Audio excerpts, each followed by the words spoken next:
Politics, by Aristotle. Translated by Benjamin Jowett. Book 6. Section 1. We have now considered the varieties of the deliberative or supreme power in states, and the various arrangements of law courts and state offices, and which of them are adapted to different forms of government. We have also spoken of the destruction and preservation of constitutions, how and from what causes they arise. Of democracy and all other forms of government there are many kinds, and it will be well to assign to them severally the modes of organization which are proper and advantageous to each, adding what remains to be said about them. Moreover, we ought to consider the various combinations of these modes themselves, for such combinations make constitutions overlap one another, so that aristocracies have an oligarchical character, and constitutional governments incline to democracies. When I speak of the combinations which remain to be considered, and thus far have not been considered by us, I mean such as these. When the deliberative part of the government, and the election of officers, is constituted oligarchically, and the law courts aristocratically, or when the courts and the deliberative part of the state are oligarchical, and the election to office aristocratical, or when in any other way there is a want of harmony in the composition of a state. I have shown already what forms of democracy are suited to particular cities, and what of oligarchy to particular peoples, and to whom each of the other forms of government is suited. Further, we must not only show which of these governments is the best for each state, but also briefly proceed to consider how these and other forms of government are to be established. First of all, let us speak of democracy, which will also bring to light the opposite form of government commonly called oligarchy. For the purposes of this inquiry, we need to ascertain all the elements and characteristics of democracy, since from the combinations of these the varieties of democratic government arise. There are several of these differing from each other, and the difference is due to two causes. One has already been mentioned, differences of population. For the popular element may consist of husbandmen, or of mechanics, or of laborers, and if the first of these be added to the second, or the third to the two others, not only does the democracy become better or worse, but its very nature is changed. A second cause remains to be mentioned. The various properties and characteristics of democracy, when variously combined, make a difference. For one democracy will have less and another will have more, and another will have all of these characteristics. There is an advantage in knowing them all, whether a man wishes to establish some new form of democracy, or only to remodel an existing one. Founders of state try to bring together all the elements which accord with the ideas of the several constitutions, but this is a mistake of theirs, as I have already remarked when speaking of the destruction and preservation of states. We will now set forth the principles, characteristics, and aims of such states. Section 2. The basis of a democratic state is liberty, which, according to the common opinion of men, can only be enjoyed in such a state. This they affirm to be the great end of every democracy. One principle of liberty is for all to rule and be ruled in turn, and indeed democratic justice is the application of numerical, not proportionate equality. Whence it follows that the majority must be supreme, and that whatever the majority approve must be the end and the just. Every citizen, it is said, must have equality, and therefore in a democracy the poor have more power than the rich, because there are more of them, and the will of the majority is supreme. This then is one note of liberty which all democrats affirm to be the principle of their state. Another is that a man should live as he likes. This, they say, is the privilege of a free man, since, on the other hand, not to live as a man likes is the mark of a slave. This is the second characteristic of democracy, whence has arisen the claim of men to be ruled by none, if possible, or if this is impossible, to rule and be ruled in turns, and so it contributes to the freedom based upon equality. Such being our foundation, and such the principle from which we start, the characteristics of democracy are as follows the election of officers by all out of all.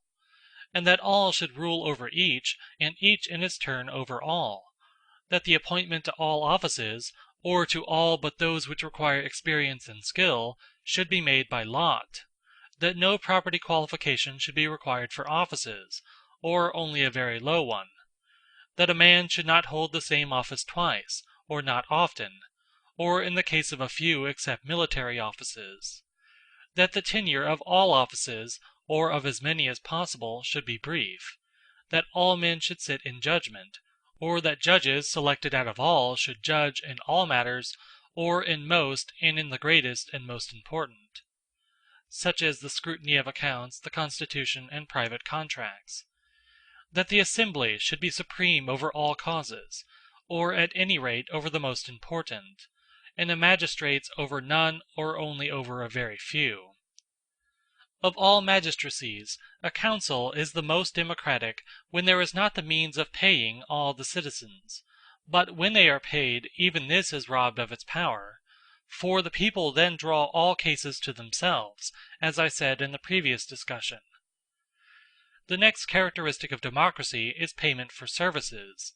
Assembly, law courts, magistrates, everybody receives pay, when it is to be had; or when it is not to be had for all, then it is given to the law courts and to the stated assemblies, to the council and to the magistrates, or at least to any of them who are compelled to have their meals together.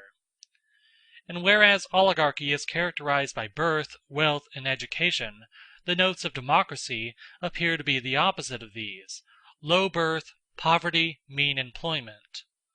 Another note is that no magistracy is perpetual; but if any such have survived some ancient change in the constitution, it should be stripped of its power, and the holder should be elected by lot and no longer by vote.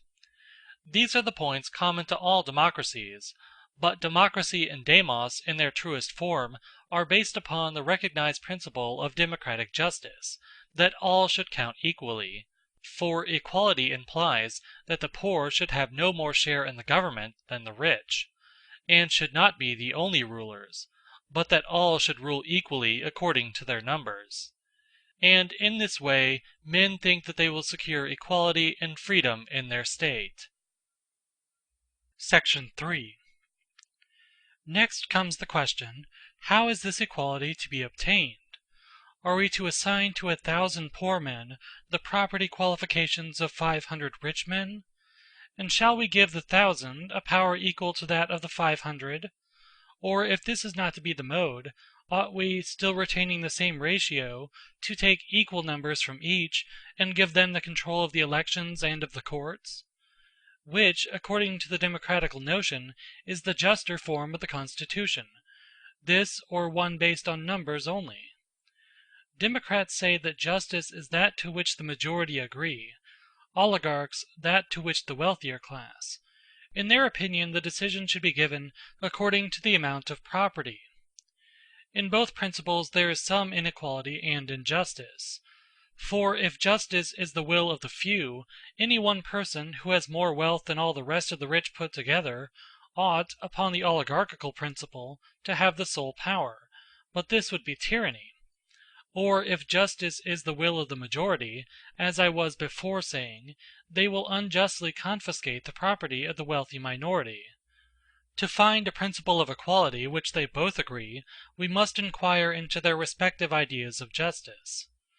Now they agree in saying that whatever is decided by the majority of the citizens is to be deemed law. Granted, but not without some reserve, since there are two classes out of which a state is composed, the poor and the rich, that is to be deemed law on which both or the greater part of both agree; and if they disagree, that which is approved by the greater number, and by those that have the higher qualification. For example, suppose that there are 10 rich and 20 poor, and some measure is approved by 6 of the rich and is disapproved by 15 of the poor, and the remaining 4 of the rich join with the party of the poor, and the remaining 5 of the poor with that of the rich. In such a case, the will of those whose qualifications, when both sides are added up, are the greatest, should prevail. If they turn out to be equal, there is no greater difficulty than at present, when if the assembly or the courts are divided, recourse is had to the lot, or to some similar expedient. But although it may be difficult in theory to know what is just and equal, the practical difficulty of inducing those to forbear who can, if they like, encroach, is far greater, for the weaker are always asking for equality and justice, but the stronger care for none of these things. Section 4. Of the four kinds of democracy, as was said in the previous discussion, the best is that which comes first in order. It is also the oldest of them all. I am speaking of them according to the natural classification of their inhabitants. For the best material of democracy is an agricultural population. There is no difficulty in forming a democracy where the mass of the people live by agriculture or tending of cattle. Being poor, they have no leisure, and therefore do not often attend the assembly; and, not having the necessaries of life, they are always at work, and do not covet the property of others. Indeed, they find their employment pleasanter than the cares of government or office, where no great gains can be made out of them; for the many are more desirous of gain than of honor. A proof is that even the ancient tyrannies were patiently endured by them, as they still endure oligarchies, if they are allowed to work and are not deprived of their property; for some of them grow quickly rich, and the others are well enough off. Moreover, they have the power of electing the magistrates and calling them to account. Their ambition, if they have any, is thus satisfied; and in some democracies, although they do not all share in the appointment of offices, except the representatives elected in turn out of the whole people, as at Mantinea, yet if they have the power of deliberating, the many are contented. Even this form of government may be regarded as a democracy, and was such at Mantinea.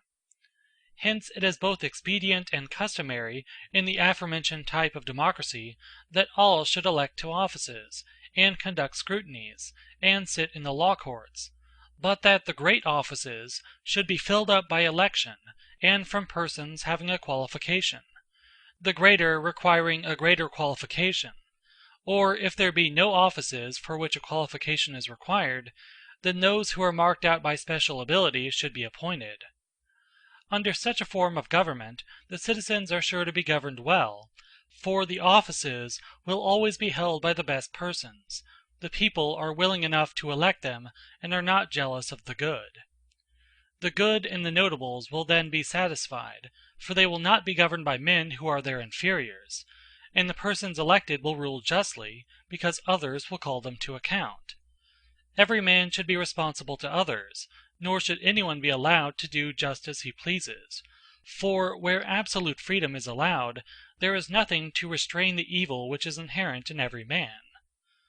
But the principle of responsibility secures that which is the greatest good in states. The right persons rule and are prevented from doing wrong, and the people have their due. It is evident that this is the best kind of democracy. And why? Because the people are drawn from a certain class. Some of the ancient laws of most states were, all of them, useful with a view to making the people husbandmen. They provided either that no one should possess more than a certain quantity of land, or that, if he did, the land should not be within a certain distance from the town or the Acropolis. Formerly in many states there was a law forbidding anyone to sell his original allotment of land. There is a similar law attributed to Oxylus, which is to the effect that there should be a certain portion of every man's land on which he could not borrow money. A useful corrective to the evil of which I am speaking would be the law of the Ophidians, who, although they are numerous, and do not possess much land, are all of them husbandmen. For their properties are reckoned in the census, not entire, but only in such small portions that even the poor may have more than the amount required. Next best to an agricultural, and in many respects similar, are a pastoral people, who live by their flocks. They are the best trained of any for war, robust in body and able to camp out. The people of whom other democracies consist are far inferior to them, for their life is inferior. There is no room for moral excellence in any of their employments, whether they be mechanics or traders or laborers. Besides, people of this class can readily come to the assembly because they are continually moving about in the city and in the agora, whereas husbandmen are scattered over the country, and do not meet, or equally feel the want of assembling together. Where the territory also happens to extend to a distance from the city, there is no difficulty in making an excellent democracy or constitutional government, for the people are compelled to settle in the country, and even if there is a town population, the assembly ought not to meet, in democracies, when the country people cannot come. We have thus explained how the first and best form of democracy should be constituted. It is clear that the other or inferior sorts will deviate in a regular order, and the population which is excluded will at each stage be of a lower kind. The last form of democracy, that in which all share alike, is one which cannot be borne by all states, and will not last long unless well regulated by laws and customs. The more general causes which tend to destroy this or other kinds of government have been pretty fully considered.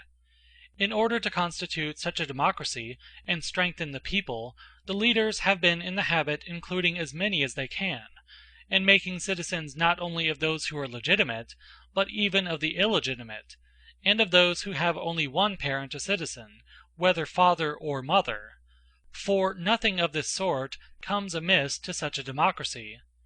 This is the way in which demagogues proceed. Whereas the right thing would be to make no more additions when the number of the commonalty exceeds that of the notables and of the middle class; beyond this not to go. When in excess of this point, the constitution becomes disorderly, and the notables grow excited and impatient of the democracy, as in the insurrection at Cyrene; for no notice is taken of a little evil, but when it increases it strikes the eye. Measures like those which Cleisthenes passed when he wanted to increase the power of the democracy at Athens, or such as were taken by the founders of popular government at Cyrene, are useful in the extreme form of democracy. Fresh tribes and brotherhoods should be established; the private rights of families should be restricted, and converted into public ones. In short, every contrivance should be adopted which will mingle the citizens with one another, and get rid of old connections.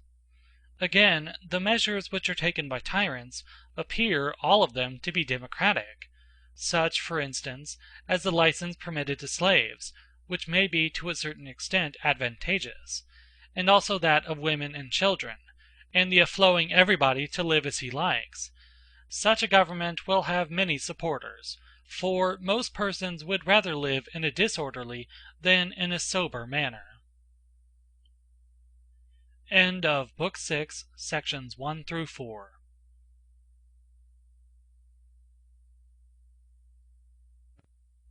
Politics, by Aristotle. Translated by Benjamin Jowett. Book 6. Section 5. The mere establishment of a democracy is not the only or principal business of the legislator, or of those who wish to create such a state; for any state, however badly constituted, may last 1, 2, or 3 days. A far greater difficulty is the preservation of it. The legislator should therefore endeavor to have a firm foundation, according to the principles already laid down concerning the preservation and destruction of states. He should guard against the destructive elements, and should make laws, whether written or unwritten, which will contain all the preservatives of states. He must not think the truly democratical or oligarchical measure to be that which will give the greatest amount of democracy or oligarchy, but that which will make them last longest. The demagogues of our own day often get property confiscated in the law courts in order to please the people. But those who have the welfare of the state at heart should counteract them, and make a law that the property of the condemned should not be public and go into the treasury, but be sacred. Thus offenders will be as much afraid, for they will be punished all the same, and the people, having nothing to gain, will not be so ready to condemn the accused. Care should also be taken that state trials are as few as possible, and heavy penalties should be inflicted on those who bring groundless accusations, For it is the practice to indict, not members of the popular party, but the notables, although the citizens ought to be all attached to the constitution as well, or at any rate should not regard their rulers as enemies. Now, since in the last and worst form of democracy the citizens are very numerous, and can hardly be made to assemble unless they are paid, and to pay them where there are no revenues presses hardly upon the notables, for the money must be obtained by a property tax, and confiscations and corrupt practices of the courts, things which have before now overthrown many democracies. Where, I say, there are no revenues, the government should hold few assemblies, and the law court should consist of many persons, but sit for a few days only. This system has two advantages. First, the rich do not fear the expense, even although they are unpaid themselves when the poor are paid. And secondly, causes are better tried, for wealthy persons, although they do not like to be long absent from their own affairs, do not mind going for a few days to the law courts. Where there are revenues, the demagogues should not be allowed after their manner to distribute the surplus. The poor are always receiving and always wanting more and more, for such help is like water poured into a leaky cask. Yet the true friend of the people should see that they be not too poor, for extreme poverty lowers the character of the democracy. Measures therefore should be taken which will give them lasting prosperity. And as this is equally the interest of all classes, the proceeds of the public revenues should be accumulated and distributed among its poor, if possible, in such quantities as may enable them to purchase a little farm, or at any rate make a beginning in trade or husbandry. And if this benevolence cannot be extended to all, money should be distributed in turn according to tribes or other divisions. And in the meantime the rich should pay the fee for the attendance of the poor at the necessary assemblies, and should in return be excused from useless public services. By administering the state in this spirit, the Carthaginians retain the affections of the people. Their policy is from time to time to send some of them into their dependent towns, where they grow rich. It is also worthy of a generous and sensible nobility to divide the poor amongst them, and give them the means of going to work. The example of the people of Tarentum is also well deserving of imitation, for by sharing the use of their own property with the poor, they gain their goodwill. Moreover, they divide all their offices into two classes, some of them being elected by vote, the others by lot. The latter that the people may participate in them, and the former that the state may be better administered. A like result may be gained by dividing the same offices, so as to have two classes of magistrates, one chosen by vote, the other by lot. Enough has been said of the manner in which democracies ought to be constituted. Section 6. From these considerations there will be no difficulty in seeing what should be the constitution of oligarchies. We have only to reason from opposites, and compare each form of oligarchy with the corresponding form of democracy. The first and best tempered of oligarchies is akin to a constitutional government. In this there ought to be two standards of qualification, the one high, the other low. The lower qualifying for the humbler yet indispensable offices, and the higher for the superior ones. He who acquires the prescribed qualification should have the rights of citizenship. The number of those admitted should be such as will make the entire governing body stronger than those who are excluded, and the new citizen should always be taken out of the better class of the people. The principle, narrowed a little, gives another form of oligarchy, until at length we reach the most cliquish and tyrannical of them all, answering to the extreme democracy, which, being the worst, requires vigilance in proportion to its badness. For as healthy bodies and ships, well provided with sailors, may undergo many mishaps and survive them, whereas sickly constitutions and rotten, ill-manned ships are ruined by the very least mistake, so do the worst forms of government require the greatest care. The populousness of democracies generally preserves them, for the state need not be much increased, since there is no necessity that number is to democracy in the place of justice based on proportion. Whereas the preservation of an oligarchy clearly depends on an opposite principle, viz. Good order. Section 7. As there are 4 chief divisions of the common people, husbandmen, mechanics, retail traders, laborers, so also there are 4 kinds of military forces: the cavalry, the heavy infantry, the light armed troops, the navy. When the country is adapted for cavalry, then a strong oligarchy is likely to be established, for the security of the inhabitants depends upon a force of this sort, and only rich men can afford to keep horses. The second form of oligarchy prevails when the country is adapted to heavy infantry, for this service is better suited to the rich than to the poor. But the light armed and the naval element are wholly democratic, and nowadays, where they are numerous, if the 2 parties quarrel, the oligarchy are often worsted by them in the struggle. A remedy for this state of things may be found in the practice of generals, who combine a proper contingent of light armed troops with cavalry and heavy armed.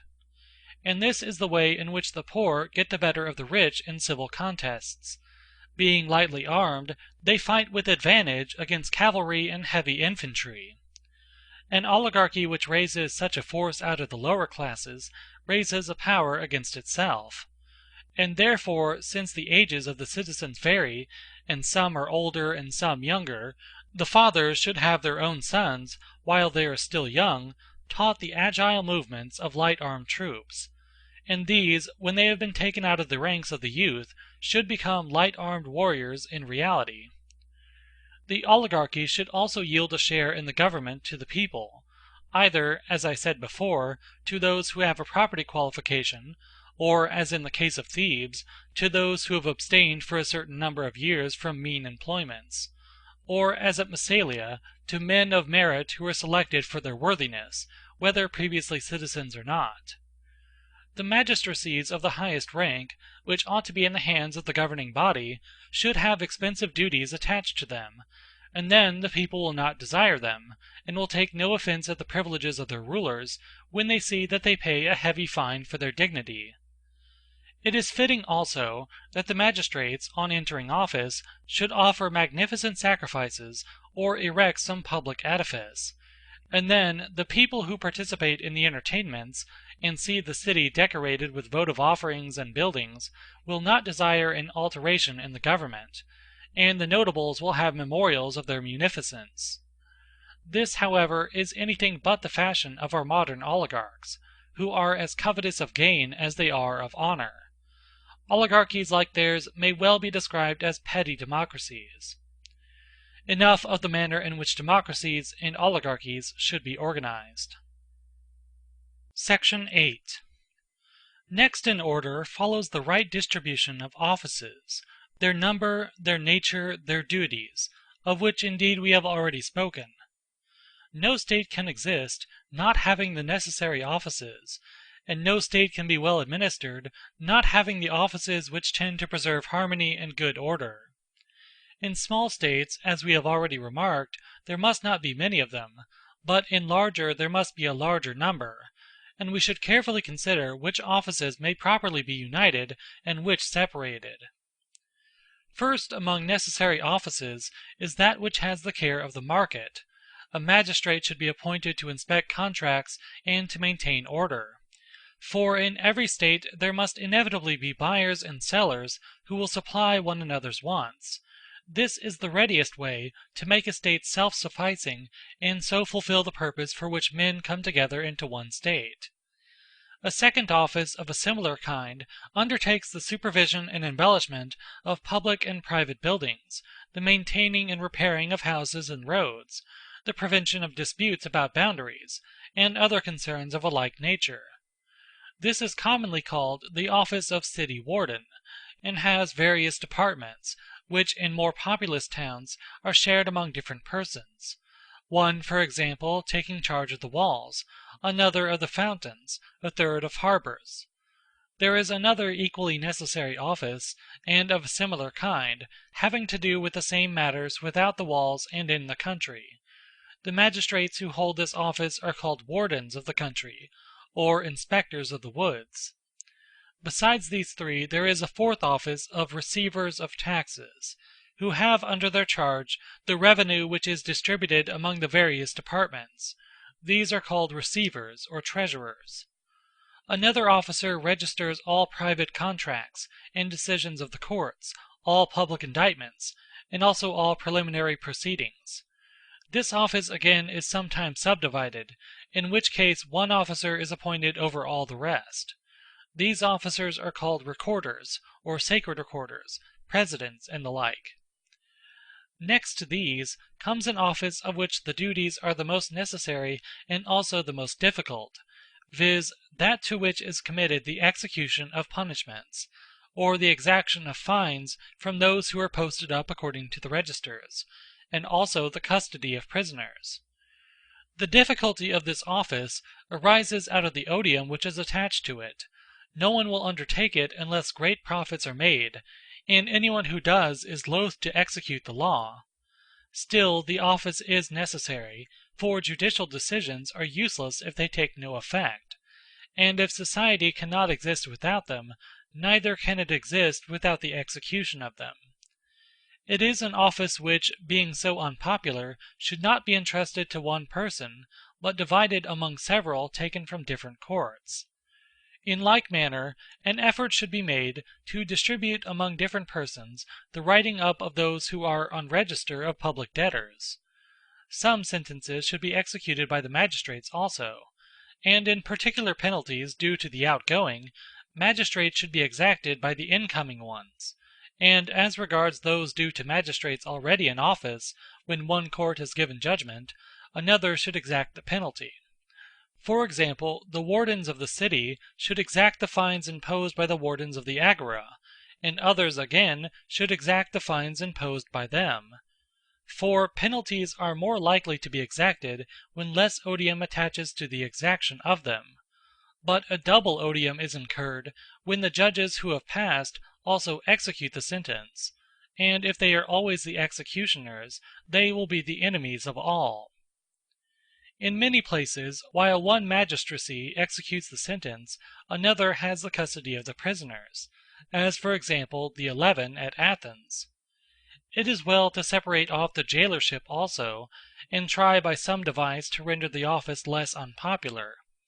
For it is quite as necessary as that of the executioners, but good men do all they can to avoid it, and worthless persons cannot safely be trusted with it, for they themselves require a guard, and are not fit to guard others. There ought not, therefore, to be a single or permanent officer set apart for this duty, but it should be entrusted to the young, wherever they are organized into a band or guard, and different magistrates acting in turn should take charge of it. These are the indispensable officers, and should be ranked first. Next in order follow others, equally necessary but of higher rank, in requiring great experience and fidelity. Such are the officers to which are committed the guard of the city, and other military functions. Not only in time of war, but of peace, their duty will be to defend the walls and gates, and to muster and marshal the citizens. In some states there are many such offices, in others there are a few only, while small states are content with one. These officers are called generals or commanders. Again, if a state has cavalry or light armed troops, or archers, or a naval force, it will sometimes happen that each of these departments has separate officers, who are called admirals, or generals of cavalry, or of light armed troops. And there are subordinate officers called naval captains, and captains of light armed troops and of horse, having others under them. All these are included in the department of war. Thus much of military command. But since many, not to say all, of these offices handle the public money, there must of necessity be another office which examines and audits them, and has no other functions. Such officers are called by various names: scrutineers, auditors, accountants, controllers. Besides all these offices there is another which is supreme over them, and to this it is often entrusted both the introduction and the ratification of measures. Or at all events it presides in a democracy over the assembly. For there must be a body which convenes the supreme authority in the state.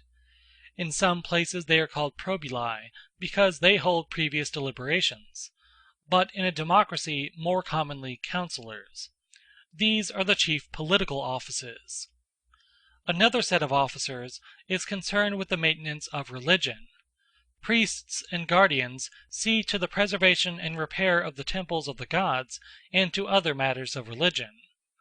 One office of this sort may be enough in small places, but in larger ones there are a great many besides the priesthood. For example, superintendents of public worship, guardians of shrines, treasurers of the sacred revenues. Nearly connected with these, there are also the officers appointed for the performance of the public sacrifices, except any which the law assigns to the priests. Such sacrifices derive their dignity from the public hearth of the city. They are sometimes called archons, sometimes kings, and sometimes prytanes.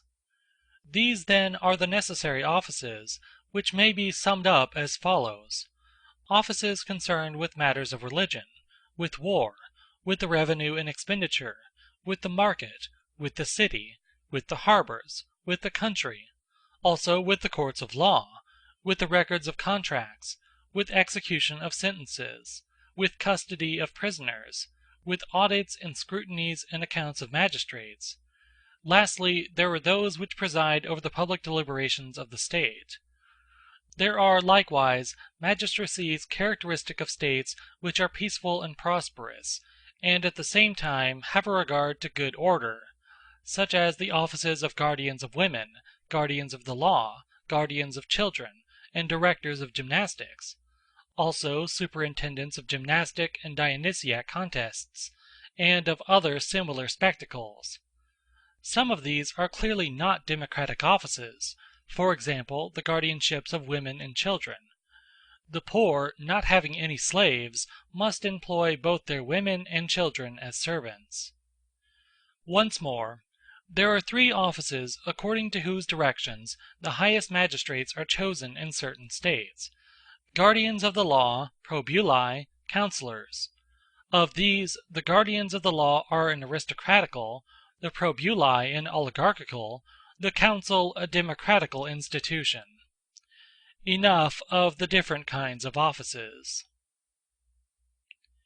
End of Book 6, Sections 5 through 8.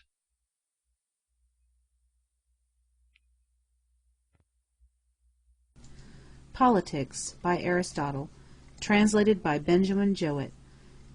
Book 7, Sections 1 through 3.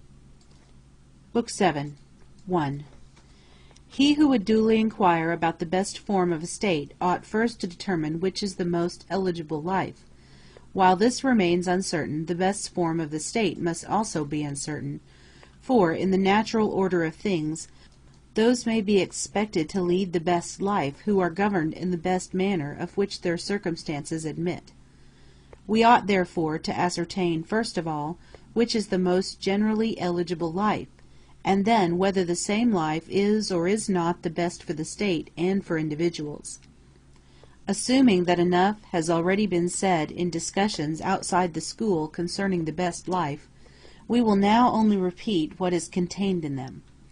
Certainly no one will dispute the propriety of that partition of goods which separates them into three classes, viz., external goods, goods of the body, and goods of the soul, or deny that the happy man must have all three.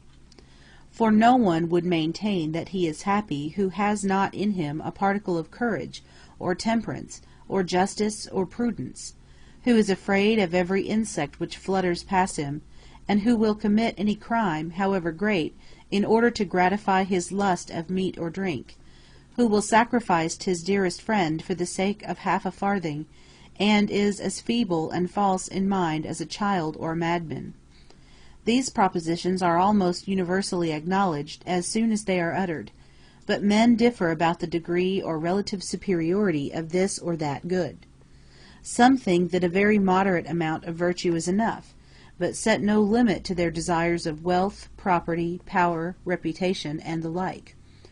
To whom we reply by an appeal to facts, which easily prove that mankind do not acquire or preserve virtue by the help of external goods, but external goods by the help of virtue, and that happiness, whether consisting in pleasure or virtue, or both, is more often happy with those who are most highly cultivated in their mind and in their character, and have only a moderate share of external goods, than among those who possess external goods to a useful extent, but are deficient in higher qualities. And this is not only a matter of experience, but if reflected upon, will easily appear to be in accordance with reason. For, whereas external goods have a limit, like any other instrument, and all things useful are of such a nature, that where there is too much of them they must either do harm, or at any rate to be of no use, to their possessors, every good of the soul, the greater it is also of greater use, if the epithet useful as well as noble is appropriate to such subjects.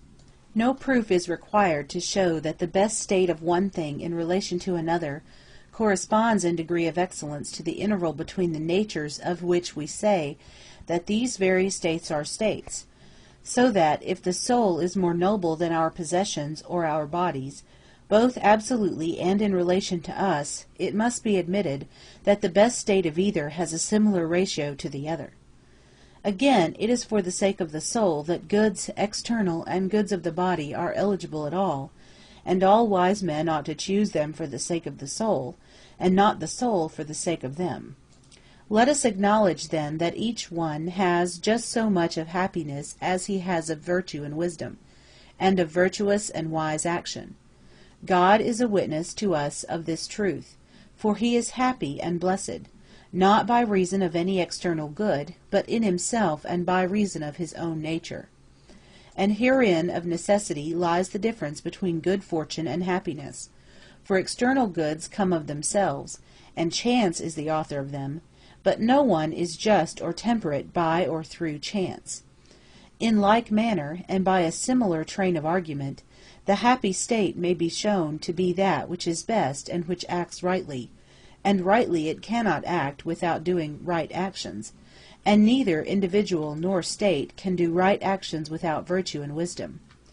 Thus the courage, justice, and wisdom of a state have the same form and nature as the qualities which give the individual who possesses them the name of just, wise, or temperate.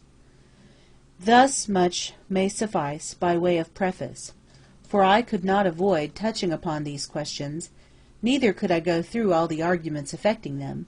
These are the business of another science. Let us assume, then, that the best life, both for individuals and states, is the life of virtue, when virtue has external goods enough for the performance of good actions. If there are any who controvert our assertion, we will in this treatise pass them over, and consider their objections hereafter. 2. There remains to be discussed the question whether the happiness of the individual is the same as that of the state, or different. Here again there can be no doubt. No one denies that they are the same. For those who hold that the well-being of the individual consists in his wealth, also think that riches make the happiness of the whole state. And those who value most highly the life of a tyrant deem that city the happiest which rules over the greatest number, while they who approve an individual for his virtue say that the more virtuous a city is, the happier it is. 2 points here present themselves for consideration. First, which is the more eligible life, that of a citizen who is a member of a state, or that of an alien who has no political ties? And again, 2, which is the best form of constitution, or the best condition of a state, either on the supposition that political privileges are desirable for all, or for a majority only? Since the good of the state and not of the individual is the proper subject of political thought and speculation, and we are engaged in a political discussion, while the first of these 2 points has a secondary interest for us, the latter will be the main subject of our inquiry. Now it is evident that the form of government is best in which every man, whoever he is, can act best and live happily. But even those who agree in thinking that the life of virtue is the most eligible raise a question, whether the life of business and politics is, or is not more eligible than one which is wholly independent of external goods. I mean than a contemplative life, which by some is maintained to be the only one worthy of a philosopher. For these two lives, the life of a philosopher and the life of the statesman, appear to have been preferred by those who have been the most keen in the pursuit of virtue, both in our own and in other ages. Which is the better is a question of no small moment, for the wise man, like the wise state, will necessarily regulate his life according to the best end. There are some who think that while a despotic rule over others is the greatest injustice, to exercise a constitutional rule over them, even though not unjust, is a great impediment to a man's individual well-being. Others take an opposite view. They maintain that the true life of man is the practical and political, and that every virtue admits of being practiced, quite as much by statesmen and rulers as by private individuals. Others, again, are of opinion that arbitrary and tyrannical rule alone consists with happiness. Indeed, in some states the entire aim both of the laws and of the Constitution is to give men despotic power over their neighbors. And therefore, although in most cities the law may be said generally to be in a chaotic state, still, if they aim at anything, they aim at the maintenance of power. Thus in Lacedaemon and Crete the system of education and the greater part of the laws are framed with a view to war. And in all nations which are able to gratify their ambition military power is held in esteem, for example, among the Scythians and Persians and Thracians and Celts. In some nations there are even laws tending to stimulate the warlike virtues, as at Carthage, where we are told that men obtain the honor of wearing as many armlets as they have served in campaigns. There was once a law in Macedonia that he who had not killed an enemy should wear a halter, and among the Scythians no one who had not slain his man was allowed to drink out of the cup, which was handed round at a certain feast. Among the Iberians, a warlike nation, the number of enemies whom a man has slain is indicated by the number of obelisks which are fixed in the earth round his tomb, and there are numerous practices among other nations of a like kind, some of them established by law and others by custom. Yet to a reflecting mind it must appear very strange that the statesman should be always considering how he can dominate and tyrannize over others, whether they will or will not. How can that which is not even lawful be the business of the statesman or the legislator? Unlawful it certainly is to rule without regard to justice, for there may be might where there is no right. The other arts and sciences offer no parallel. A physician is not expected to persuade or coerce his patients, nor a pilot the passengers in his ship. Yet most men appear to think that the art of despotic government is statesmanship, and what men affirm to be unjust and inexpedient in their own case, they are not ashamed of practicing towards others. They demand just rule for themselves, but where other men are concerned they care nothing about it. Such behavior is irrational, unless the one party is, and the other is not, born to serve, in which case men have a right to command, not, indeed, all their fellows, but only those who are intended to be subjects, just as we ought not to hunt mankind, whether for food or sacrifice, but only the animals which may be hunted for food or sacrifice, this is to say, such wild animals as are edible. And surely there may be a city happy in isolation, which we will assume to be well governed, for it is quite possible that a city thus isolated might be well administered and have good laws, but such a city would not be constituted with any view to war or the conquest of enemies. All that sort of thing must be excluded. Hence we see very plainly that warlike pursuits, although generally to be deemed honorable, are not the supreme end of all things, but only means. And the good lawgiver should inquire how states and races of men and communities may participate in a good life, and in the happiness which is attainable by them. His enactments will not always be the same, and where there are neighbors he will have to see what sort of studies should be practiced in relation to their several characters, or how the measures appropriate in relation to each are to be adopted. The end at which the best form of government should aim may be properly made a matter of future consideration. 3. Now let us address those who, while they agree that the life of virtue is the most eligible, differ about the manner of practicing it. For some renounce political power, and think that the life of the free man is different from the life of the statesman and the best of all, but others think the life of the statesman best. The argument of the latter is that he who does nothing cannot do well, and that virtuous activity is identical with happiness. To both we say, you are partly right and partly wrong. First class are right in affirming that the life of the freeman is better than the life of the despot, for there is nothing grand or noble in having the use of a slave, insofar as he is a slave, or in issuing commands about necessary things. But it is an error to suppose that every sort of rule is despotic like that of a master over slaves, for there is as great a difference between the rule over freemen and the rule over slaves as there is between slavery by nature and freedom by nature, about which I have said enough at the commencement of this treatise. And it is equally a mistake to place inactivity above action, for happiness is activity, and the actions of the just and wise are the realization of much that is noble. But perhaps someone, on accepting these premises, may still maintain that supreme power is the best of all things, because the possessors of it are able to perform the greatest number of noble actions. If so, the man who is able to rule, instead of giving up anything to his neighbor, ought rather to take away his power, and the father should make no account of his son, nor the son of his father, nor friend of friend. They should not bestow a thought on one another in comparison with this higher object, for the best is the most eligible and doing well is the best.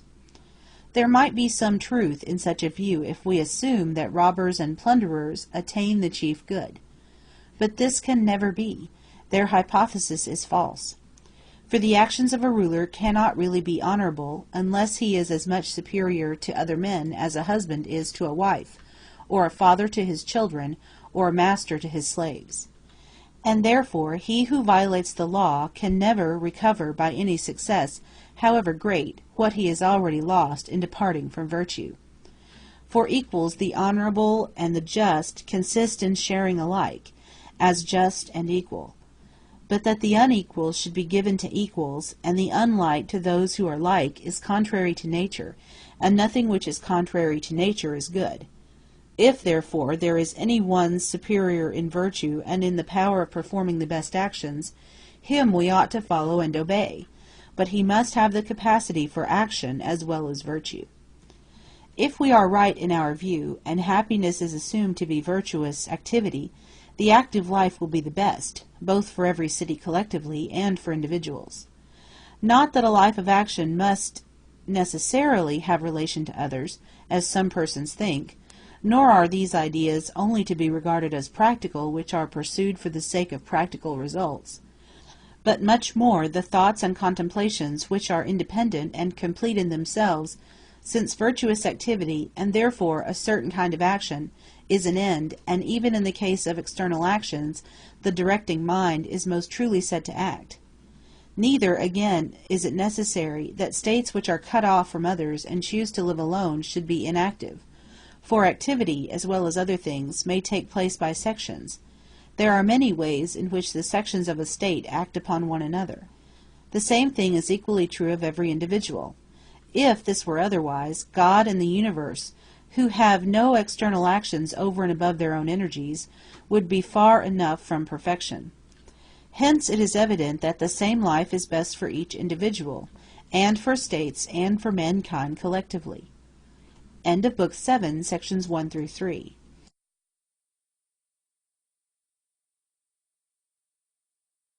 Politics by Aristotle, translated by Benjamin Jowett.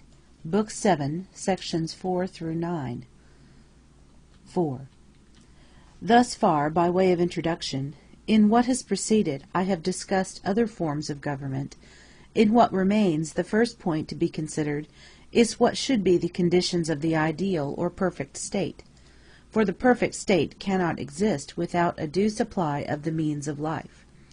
And therefore we must presuppose many purely imaginary conditions, but nothing is impossible. There will be a certain number of citizens, a country in which to place them, and the like.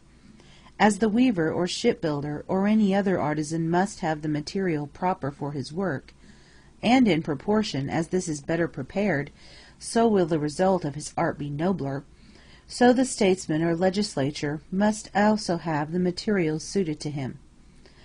First among the materials required by the statesman is population. He will consider what should be the number and character of the citizens, and then what should be the size and character of the country. Most people think that a state, in order to be happy, ought to be large, but even if they are right, they have no idea what is a large and what a small state. For they judge the size of the city by the number of the inhabitants, whereas they ought to regard not their number but their power. A city, too, like an individual, has a work to do, and that city which is best adapted to the fulfillment of its work is to be deemed greatest, in the same sense of the word great in which Hippocrates might be called greater, not as a man, but as a physician, than some one else who was taller. And even if we reckon greatness by numbers, we ought not to include everybody, for there must always be in cities a multitude of slaves and sojourners and foreigners, but we should only include those who are members of the state and who form an essential part of it. The number of the latter is a proof of the greatness of the city, but a city which produces numerous artisans and comparatively few soldiers cannot be great, for a great city is not to be confounded with a populous one. Moreover, experience shows that a very populous city can rarely, if ever, be well governed, since all cities which have a reputation for good government have a limit of population. We may argue on grounds of reason, and the same result will follow. For law is order, and good law is good order, but a very great multitude cannot be orderly. To introduce order into the unlimited is the work of a divine power, of such a power as holds together the universe. Beauty is realized in number and magnitude, and the state which combines magnitude with good order must necessarily be the most beautiful.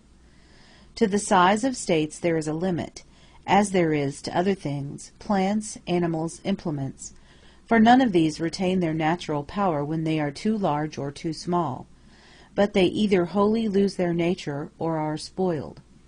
For example, a ship which is only a span long will not be a ship at all, nor a ship a quarter of a mile long, yet there may be a ship of a certain size, either too large or too small, which will still be a ship, but bad for sailing. In a like manner, a state, when composed of too few, is not, as a state ought to be, self-sufficing. When of too many, though self-sufficing in all mere necessities, as a nation may be, it is not a state, being almost incapable of constitutional government. For who can be the general of such a vast multitude, or who the herald, unless he have the voice of a stentor? A state, then, only begins to exist when it has attained a population sufficient for a good life in the political community. It may, indeed, if it somewhat exceeds this number, be a greater state. But as I was saying, there must be a limit. What should be the limit will be easily ascertained by experience. For both governors and governed have duties to perform, the special functions of a governor to command and to judge. But if the citizens of a state are to judge and to distribute offices according to merit, then they must know each other's characters. Where they do not possess this knowledge, both the election to offices and the decision of lawsuits will go wrong. When the population is very large, they are manifestly settled at haphazard, which clearly ought not to be. Besides, in an overpopulous state, foreigners and metics will acquire the rights of citizens, for who will find them out? Clearly, then, the best limit of the population of a state is the largest number which suffices for the purposes of life, and can be taken in at a single view. Enough concerning the size of a state. 5. Much the same principle will apply to the territory of the state. Everyone would agree in praising the territory which is most entirely self-sufficing, and that must be the territory which is all-producing, for to have all things and to want nothing is sufficiency. In size and extent it should be such as may enable the inhabitants to live at once temperately and liberally in the enjoyment of leisure. Whether we are right or wrong in laying down this limit, we will inquire more precisely hereafter, when we have occasion to consider what is the right use of property and wealth, a matter which is much disputed, because men are inclined to rush into one of two extremes, some into meanness, others into luxury. It is not difficult to determine the general character of the territory which is required. There are, however, some points on which military authority should be heard. It should be difficult of access to the enemy, and easy of egress to the inhabitants. Further, we require that the land as well as the inhabitants of whom we were just now speaking should be taken in at a single view, for a country which is easily seen can be easily protected. As to the position of the city, if we could have what we wish, it should be well situated in regard both to sea and land. This, then, is one principle, that it should be a convenient center for the protection of the whole country. The other is, that it should be suitable for receiving the fruits of the soil, and also for the bringing in of timber and any other products that are easily transported. 6. Whether a communication with the sea is beneficial to a well-ordered state or not is a question which has often been asked. It is argued that the introduction of strangers brought up under other laws, and the increase of population will be adverse to good order. The increase arises from their using the sea and having a crowd of merchants coming and going, and is inimical to good government. Apart from these considerations, it would be undoubtedly better, both with a view to safety and to the provision of necessaries, that the city and territory should be connected with the sea. The defenders of a country, if they are to maintain themselves against an enemy, should be easily received both by land and by sea, and, even if they are not able to attack by sea and land at once, they will have less difficulty in doing mischief to their assailants on one element, if they themselves can use both. Moreover, it is necessary that they should import from abroad what is not found in their own country, and that they should export what they have in excess, for a city ought to be a market, not indeed for others, but for herself. Those who make themselves a market for the world only do so for the sake of revenue, and if a state ought not to desire profit of this kind, it ought not to have such an emporium. Nowadays we often see in countries and cities dockyards and harbors very conveniently placed outside the city, but not too far off, and they are kept in dependence by walls and similar fortifications. Cities thus situated manifestly reap the benefit of intercourse with their ports, and any harm which is likely to accrue may be easily guarded against by the laws, which will pronounce and determine who may hold communication with one another, and who may not. There can be no doubt that the possession of a moderate naval force is advantageous to a city. The city should be formidable not only to its own citizens, but to some of its neighbors, or, if necessary, able to assist them by sea as well as by land. The proper number or magnitude of this naval force is relative to the character of the state, for if her function is to take a leading part in politics, her naval power should be commensurate with the scale of her enterprises.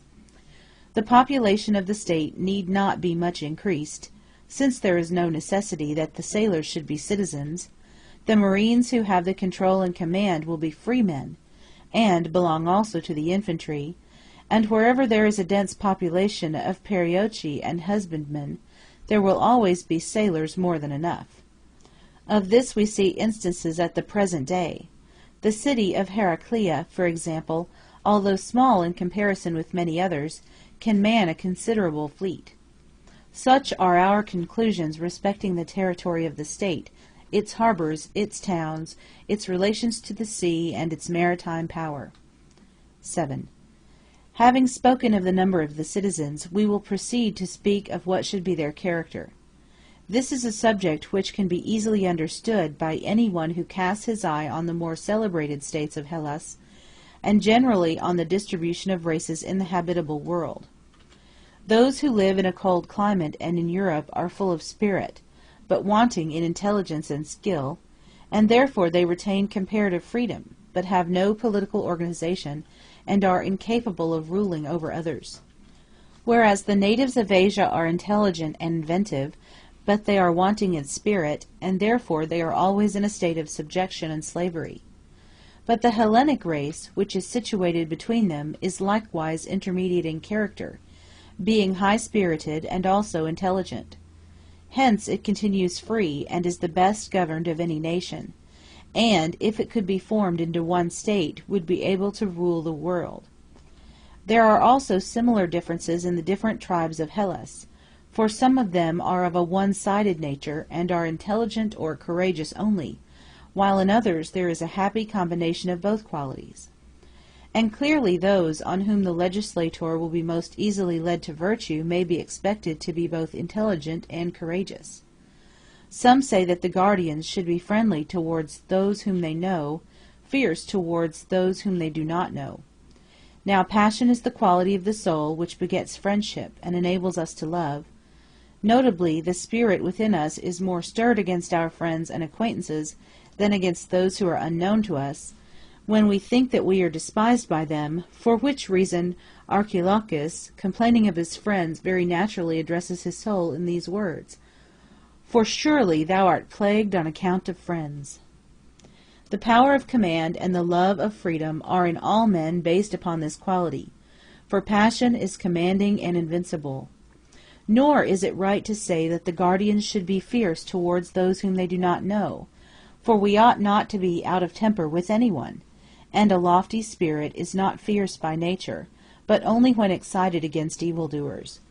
And this, as I was saying before, is a feeling which men show most strongly towards their friends, if they think they have received a wrong at their hands, as indeed is reasonable, for besides the actual injury, they seem to be deprived of a benefit by those who owe them one.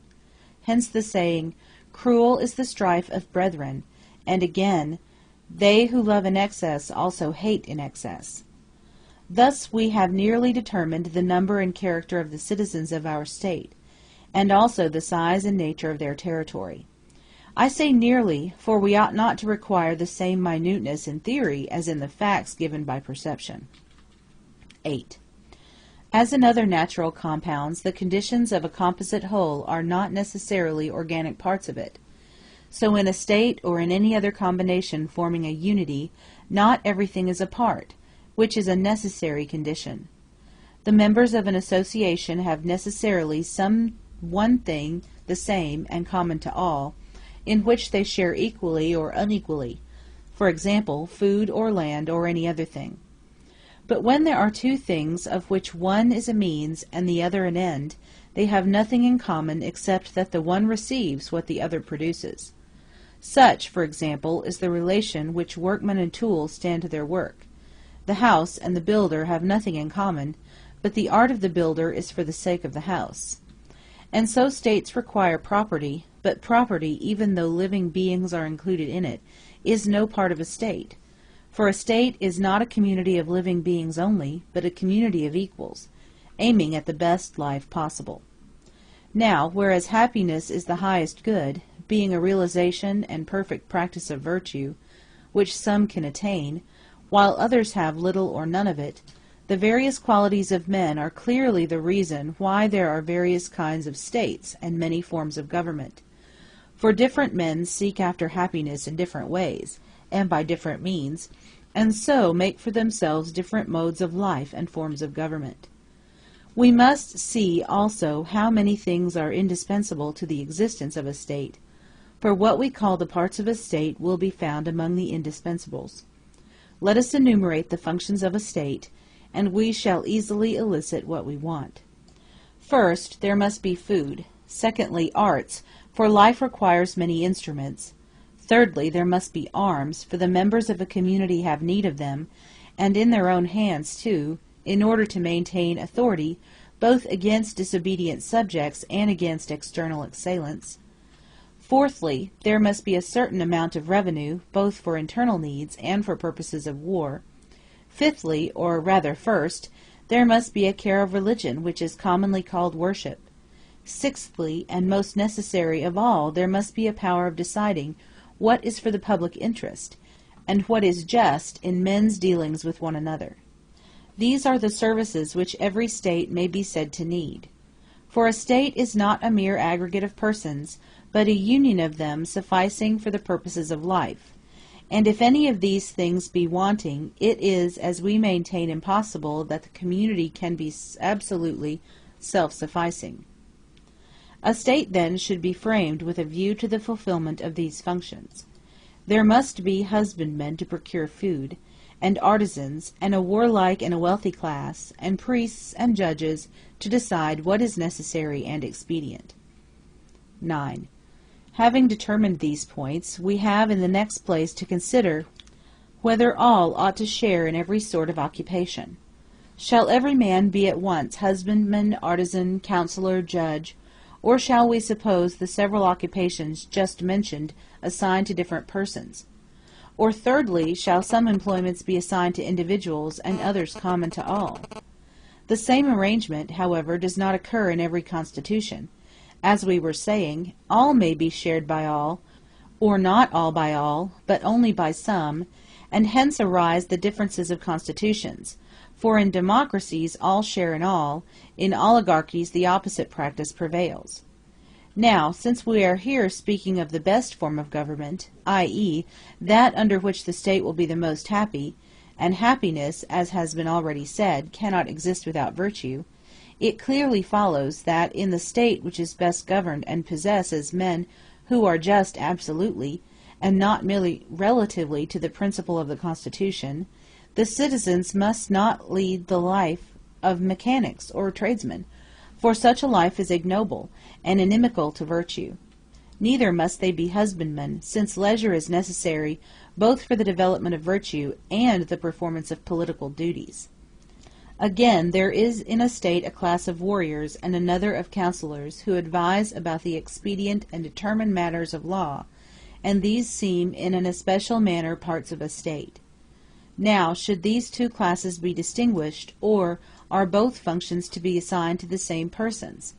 Here again there is no difficulty in seeing that both functions will in one way belong to the same, in another to different persons. To different persons in so far as these, i.e., the physical and the employments, are suited to different primes of life, for the one requires mental wisdom and the other strength. But on the other hand, since it is an impossible thing that those who are able to use or to resist force should be willing to remain always in subjection, from this point of view the persons are the same, for those who carry arms can always determine the fate of the Constitution. It remains, therefore, that both functions should be entrusted by the ideal Constitution to the same persons, not, however, at the same time, but in the order prescribed by nature, who has given to young men strength and to older men wisdom. Such a distribution of duties would be expedient and also just, and is founded upon a principle of conformity to merit. Besides, the ruling class should not be the owners of property, for they are citizens, and the citizens of a state should be in good circumstances, whereas mechanics or any other class which is not a producer of virtue have no share in the state. This follows from our first principle, for happiness cannot exist without virtue, and a city is not to be termed happy in regard to a portion of the citizens, but in regard to them all. And clearly property should be in their hands, since the husbandmen will of necessity be slaves or barbarian perioeci.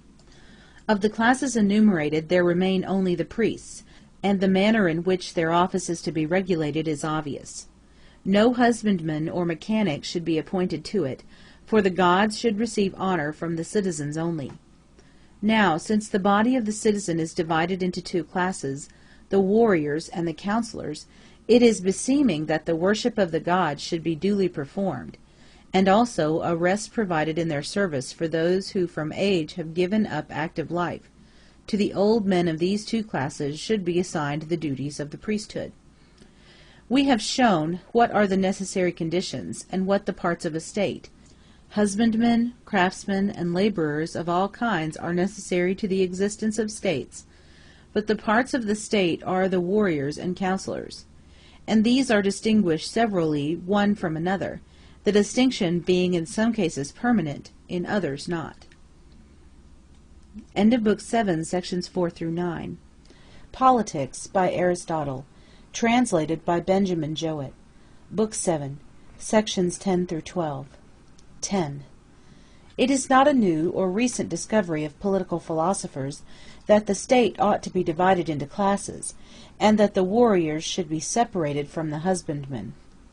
This system has continued in Egypt and Crete to this day, and was established, as tradition says, by a law of Sesostris in Egypt and of Minos in Crete.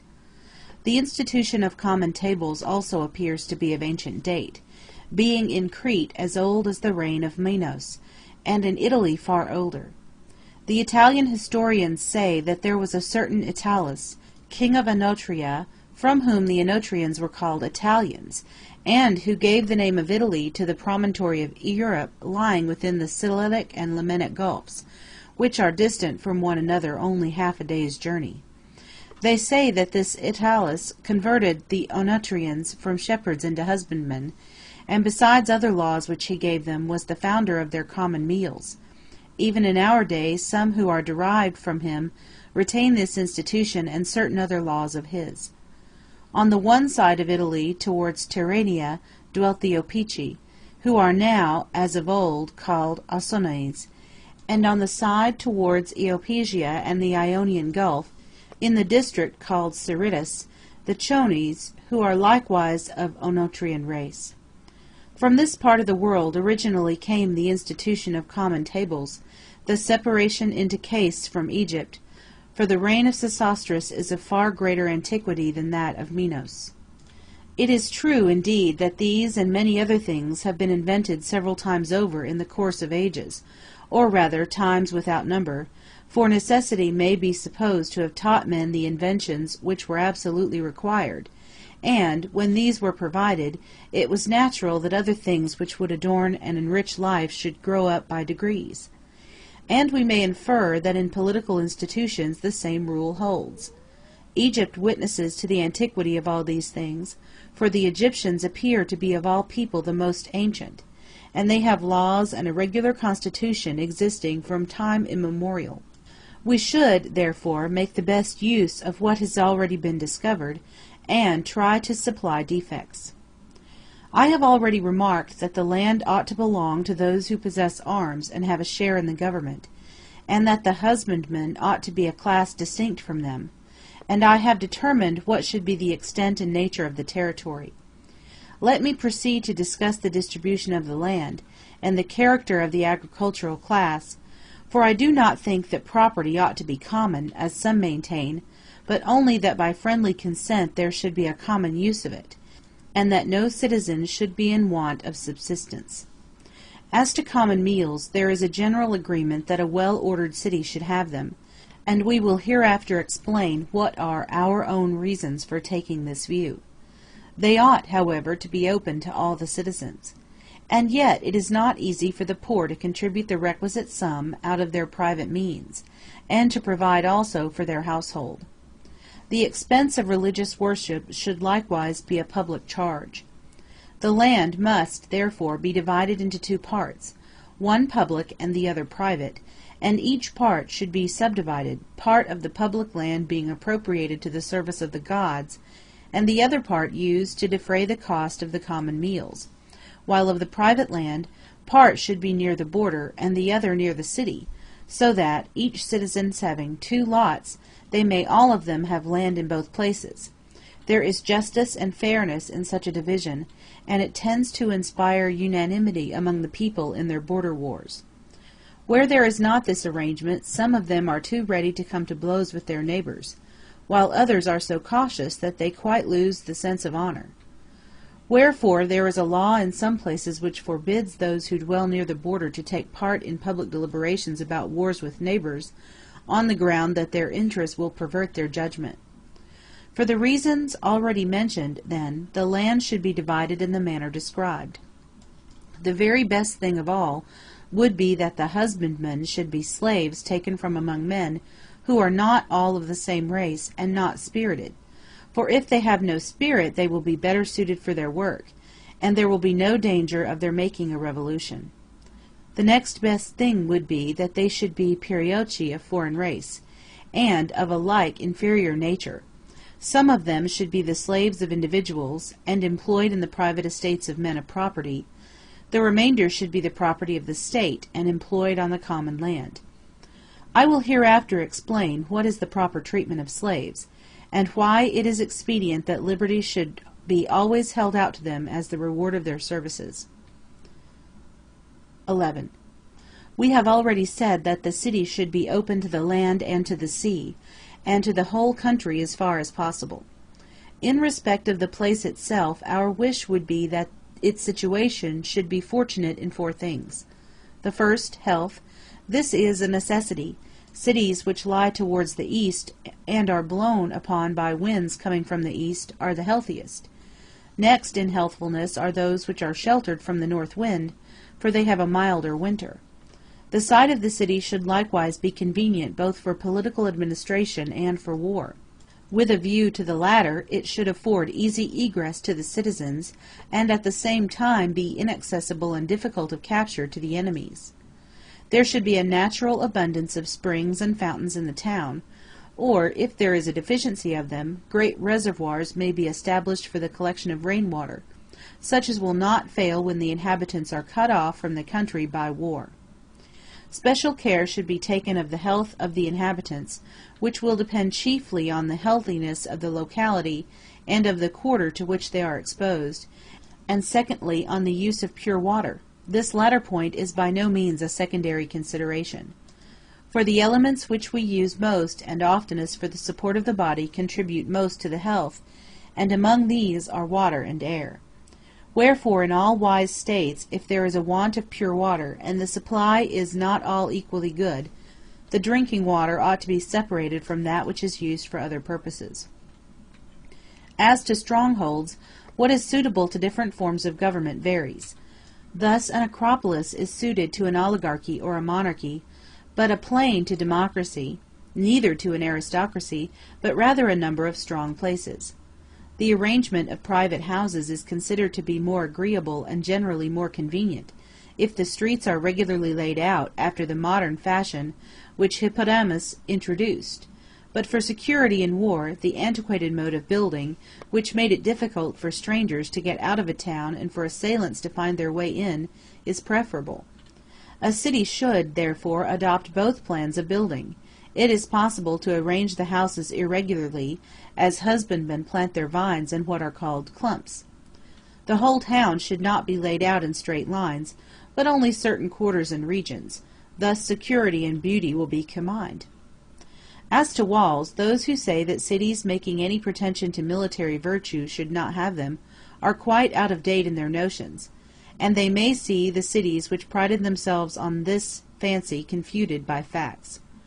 True, there is little courage shown in seeking for safety behind a rampart, when an enemy is similar in character and not much superior in number, but the superiority of the besiegers may be and often is too much both for ordinary human valor and for that which is found only in a few, and if they are to be saved and to escape defeat and outrage, the strongest wall will be the truest soldierly precaution, more especially now that missiles and siege engines have been brought to such perfection. To have no walls would be as foolish as to choose a site for a town in an exposed country, and to level the heights, or as if an individual were to leave his house unwalled, lest the inmates should become cowards. Nor must we forget that those who have their cities surrounded by walls may either take advantage of them or not, but cities which are unwalled have no choice. If our conclusions are just, not only should cities have walls, but care should be taken to make them ornamental as well as useful for warlike purposes, and adapted to resist modern inventions. For, as the assailants of a city do all they can to gain an advantage, so the defenders should make use of any means of defense which have already been discovered, and should devise and invent others, for when men are well prepared, no enemy even thinks of attacking them. 12. As the walls are to be divided by guardhouses and towers built at suitable intervals, and the body of citizens must be distributed at common tables, the idea will naturally occur that we should establish some of the common tables in the guardhouses. These might be arranged, as has been suggested, while the principal common tables of the magistrates will occupy a suitable place, and there also will be the buildings appropriated to religious worship, except in the case of those rites which the law or the Pythian oracle has restricted to a special locality. The site should be a spot seen far and wide, which gives due elevation to virtue and towers over the neighborhood. Below this spot should be established an agora, such as that which the Thessalians call the freeman's agora. From all this trade should be excluded, and no mechanic, husbandman, or any such person allowed to enter, unless he be summoned by the magistrates. It would be a charming use of the place if the gymnastic exercises of the elder men were performed there. For in this noble practice different ages should be separated, and some of the magistrates should stay with the boys, while the grown-up men remain with the magistrates, for the presence of the magistrates is the best mode of inspiring true modesty and ingenious fear. There should also be a trader's agora, distinct and apart from the other, in a situation which is convenient for the reception of goods, both by sea and land. But in speaking of the magistrates, we must not forget another section of the citizens, viz., the priests, for whom public tables should likewise be provided in their proper place near the temples. The magistrates who deal with contracts, indictments, summonses, and the like, and those who have the care of the agora and of the city, respectively, ought to be established near an agora and in some public place of meeting. The neighborhood of the trader's agora will be a suitable spot. The upper agora we devote to the life of leisure, the other is intended for the necessities of trade. The same order should prevail in the country, for there, too, the magistrates, called by some inspectors of forests, and by others wardens of the country, must have guard-houses and common tables while they are on duty. Temples should also be scattered throughout the country, dedicated some to gods and some to heroes. But it would be a waste of time for us to linger over details like these. The difficulty is not in imagining, but carrying them out. We may talk about them as much as we like, but the execution of them will depend upon fortune. Wherefore, let us say no more about these matters for the present. End of Book 7, sections 10 through 12.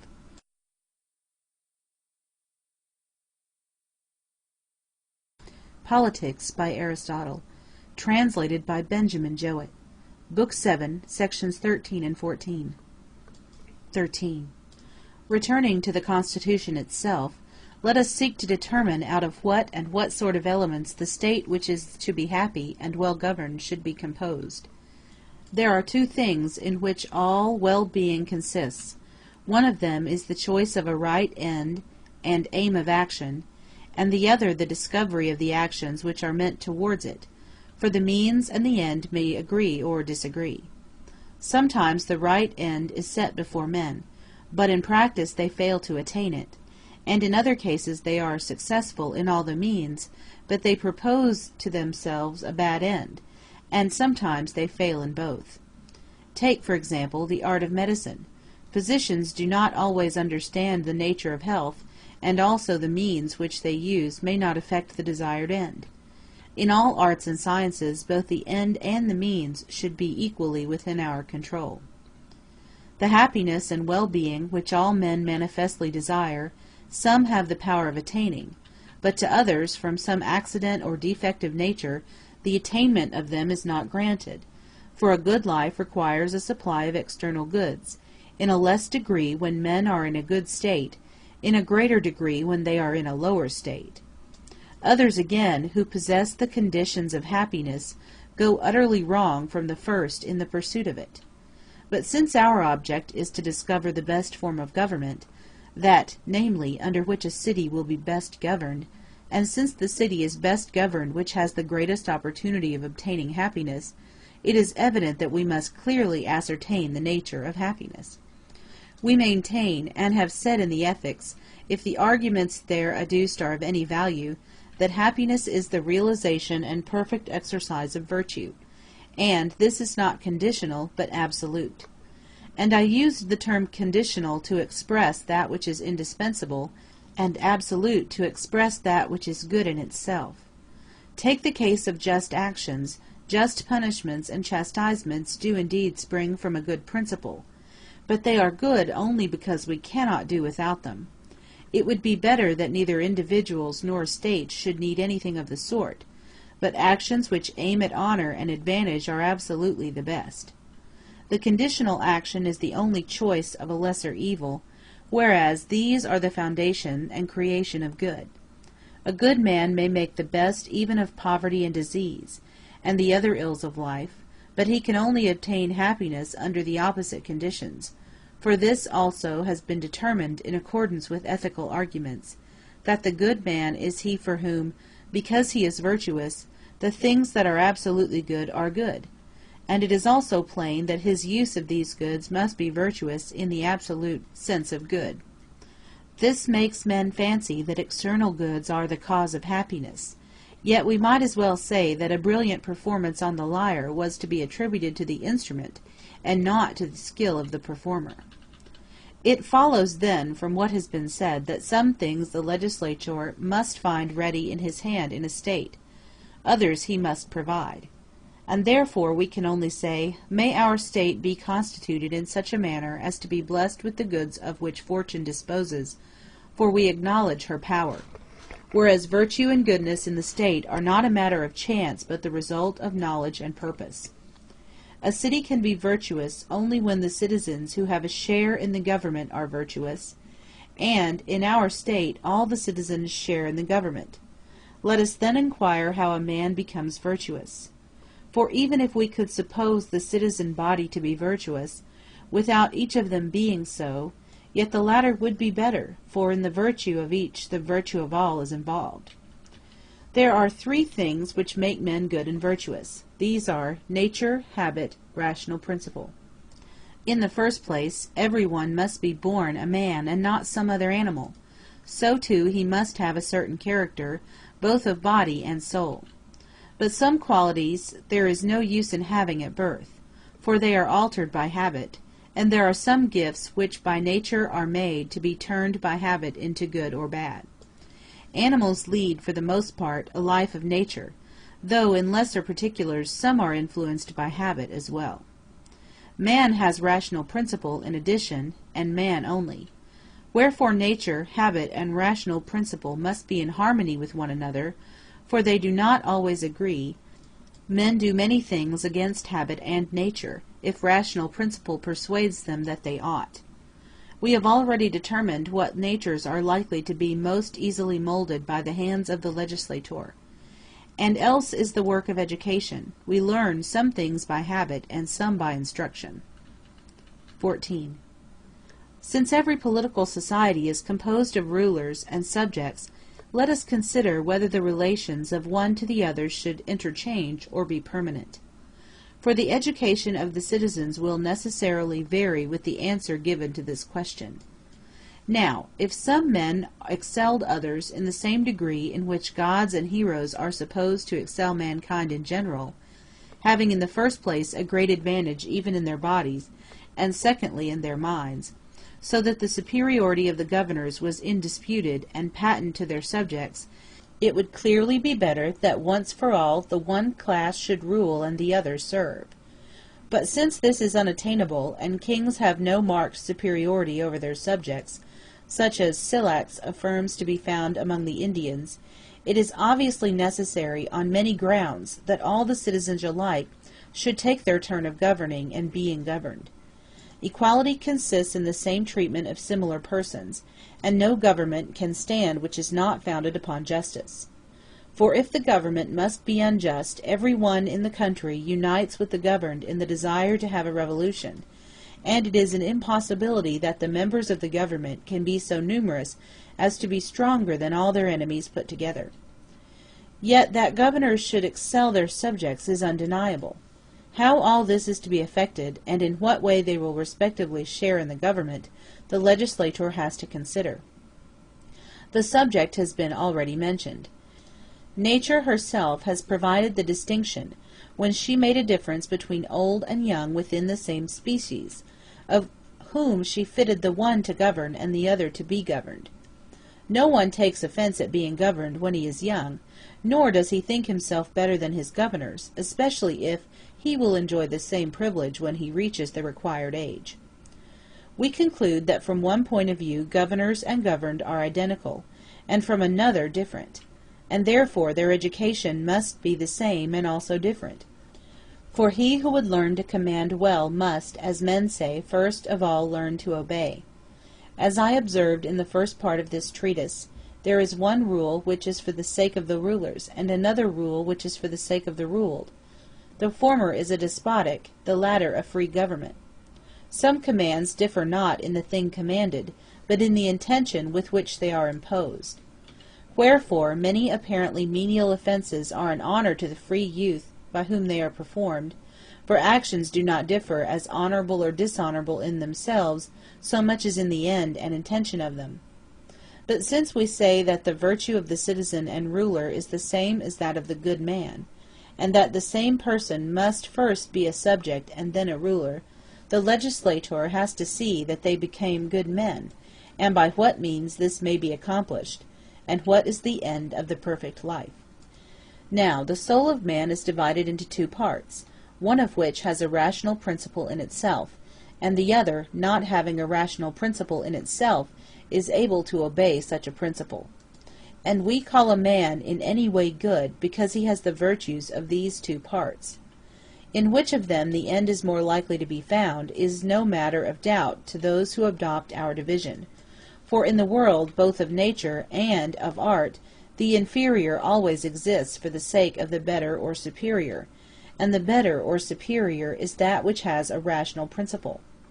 This principle, too, in our ordinary way of speaking, is divided into two kinds, for there is a practical and a speculative principle. This part, then, must evidently be similarly divided. And there must be a corresponding division of actions. The actions of the naturally better part are to be preferred by those who have it in their power to attain to 2 out of the 3 or to all, for that is always to every one the most eligible, which is the highest attainable by him. The whole of life is further divided into two parts, business and leisure, war and peace, and of actions some aim at what is necessary and useful, and some at what is honourable. And the preference given to one or the other class of actions must necessarily be like the preference given to one or the other part of the soul, and its actions over the other. There must be war for the sake of peace, business for the sake of leisure, things useful and necessary for the sake of things honourable. All these points the statesman should keep in view when he frames his laws. He should consider the parts of the soul and their functions, and above all, the better and the end. He should also remember the diversities of human lives and actions. For men must be able to engage in business and go to war, but leisure and peace are better. They must do what is necessary, and indeed what is useful, but what is honourable is better. On such principles children and persons of every age, which requires education, should be trained. Whereas even the Hellenes of the present day, who are reputed to be best governed, and the legislators who gave them their constitutions, do not appear to have framed their governments with a regard to the best end, or to have given them laws and education with a view to all the virtues, but in a vulgar spirit have fallen back on those which promise to be more useful and profitable. Many modern writers have taken in a similar view. They commend the Lacedaemonian constitution, and praise the legislator for making conquest and war his sole aim, a doctrine which may be refuted by argument, and has long ago been refuted by facts. For most men desire empire in the hope of accumulating the goods of fortune, and on this ground Thibrin and all those who have written about the Lacedaemonian constitution have praised their legislator, because the Lacedaemonians, by being trained to meet dangers, gained great power. But surely they are not a happy people now that their empire has passed away, nor was their legislator right. How ridiculous is the result, if, when they are continuing in the observance of his laws, and no one interferes with them, they have lost the better part of life. These writers further err about the sort of government which the legislator should approve, for the government of free men is nobler and implies more virtue than despotic government. Neither is a city to be deemed happy, or a legislator to be praised, because he trains his citizens to conquer and obtain dominion over their neighbors, for there is a great evil in this. On a similar principle, any citizen who could, should obviously try to obtain the power in his own state. The crime which the Lacedaemonians accuse King Pausanias of attempting, although he had so great honor already. No such principle and no law having this object is either statesmanlike or useful or right. For the same things are best both for individuals and for states, and these are the things which the legislator ought to implant in the minds of his citizens. Neither should men study war with a view to the enslavement of those who did not deserve to be enslaved. But first of all, they should provide against their own enslavement, and in the second place obtain empire for the good of the governed, and not for the sake of exercising a general despotism, and in the third place they should seek to be masters only over those who deserve to be slaves. Facts, as well as arguments, prove that the legislator should direct all his military and other measures to the provision of leisure and the establishment of peace. For most of these military states are safe only while they are at war, but fall when they have acquired their empire. Like unused iron, they lose their temper in time of peace. And for this the legislator is to blame, he never having taught them how to lead the life of peace. End of Book 7, sections 13 and 14. Politics by Aristotle, translated by Benjamin Jowett, Book 7, sections 15 through 17. 15. Since the end of individuals and of states is the same, the end of the best man and of the best constitution must also be the same. It is therefore evident that there ought to exist in both of them the virtues of leisure, for peace, as has often been repeated, is the end of war, and leisure of toil. But leisure and cultivation may be promoted, not only by those virtues which are practised in leisure, but also by some of those which are useful to business. For many necessaries of life have to be supplied before we can have leisure. Therefore, a city must be temperate and brave, and able to endure, for truly, as the proverb says, there is no leisure for slaves. And those who cannot face danger like men are the slaves of any invader. Courage and endurance are required for business and philosophy for leisure, temperance and justice for both, and more especially in times of peace and leisure, for war compels men to be just and temperate, whereas the enjoyment of good fortune and the leisure which comes with peace tend to make them insolent. Those, then, who seem to be the best off, and to be in the possession of every good, have special need of justice and temperance. For example, those, if such there be, as the poets say, who dwell in the islands of the blessed, they above all will need philosophy and temperance and justice, and all the more leisure they have, living in the midst of abundance. There is no difficulty in seeing why the state that would be happy and good ought to have these virtues. If it be disgraceful in men not to be able to use the goods of life, it is peculiarly disgraceful not to be able to use them in time of leisure, to show excellent qualities in action and war, and when they have peace and leisure, to be no better than slaves. Wherefore, we should not practice virtue after the manner of the Lacedaemonians. For they, while agreeing with other men in their conception of the highest goods, differ from the rest of mankind in thinking that they are to be obtained by the practice of a single virtue. And since they think these goods and the enjoyment of them greater than the enjoyment derived from the virtues, and that it should be practiced for its own sake, is evident from what has been said, we must now consider how and by what means it is to be obtained. We have already determined that nature and habit and rational principle are required, and of these the proper nature of the citizens has also been defined by us. But we still have to consider whether the training of early life is to be that of rational principle or habit, for these two must accord, and when in accord they will then form the best of harmonies. The rational principle may be mistaken and fail in attaining the highest ideal of life, and there may be a like evil influence of habit.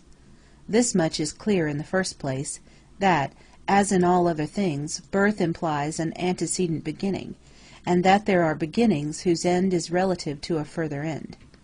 Now, in men, rational principle and mind are the end towards which nature strives, so that the birth and moral discipline of the citizens ought to be ordered with a view to them. In the second place, as the soul and body are two, we see also that there are two parts of the soul, the rational and the irrational, and two corresponding states, reason and appetite. And as the body is prior in order of generation to the soul, so the irrational is prior to the rational. The proof is that anger and wishing and desire are implanted in children from their very birth, but reason and understanding are developed as they grow older.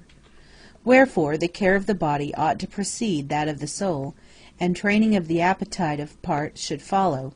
None the less our care of it must be for the sake of the reason, and our care of the body for the sake of the soul. 16. Since the legislator should begin by considering how the frames of the children whom he is rearing may be as good as possible, his first care will be about marriage. At what age should his citizens marry, and who are fit to marry?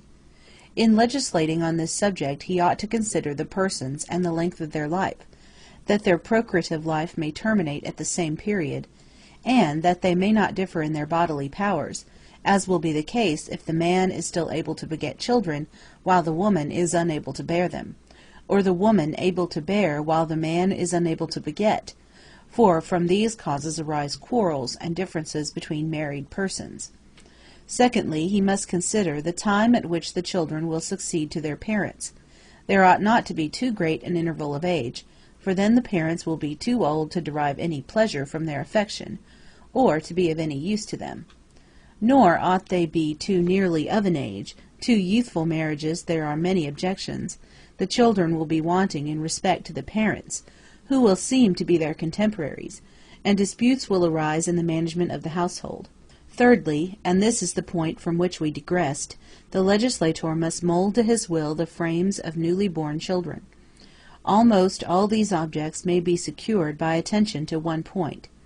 Since the time of generation is commonly limited within the age of 70 years in the case of a man, and of 50 in the case of a woman, the commencement of the union should conform to these periods.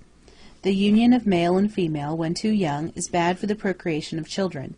In all other animals the offspring of the young are small and undeveloped, and with a tendency to produce female children, and therefore also in man, as proved by the fact that in those cities in which men and women are accustomed to marry young, the people are small and weak. In childbirth also younger women suffer more, and more of them die. Some persons say that this was the meaning of the response once given to the Trojans. The oracle really meant that many died because they married too young. It had nothing to do with the ingathering of the harvest. It also conduces to temperance not to marry too soon, for women who marry early are apt to be wanton, and in men too the bodily frame is stunted if they marry while the seed is growing, for there is a time when the growth of the seed also ceases, or continues to but a slight extent. Women should marry when they are about 18 years of age, and men at 37. Then they are in the prime of life, and the decline in the powers of both will coincide. Further, the children, if their birth takes place too soon, as may reasonably be accepted, will succeed in the beginning of their prime, when their fathers are already in the decline of life, and have nearly reached their term of 80 years and 10. Thus much of the proper age for marriage.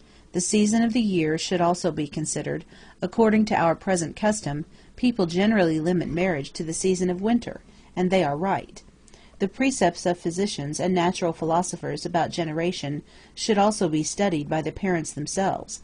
The physicians give good advice about the favorable conditions of the body, and the natural philosophers about the winds, of which they prefer the north to the south.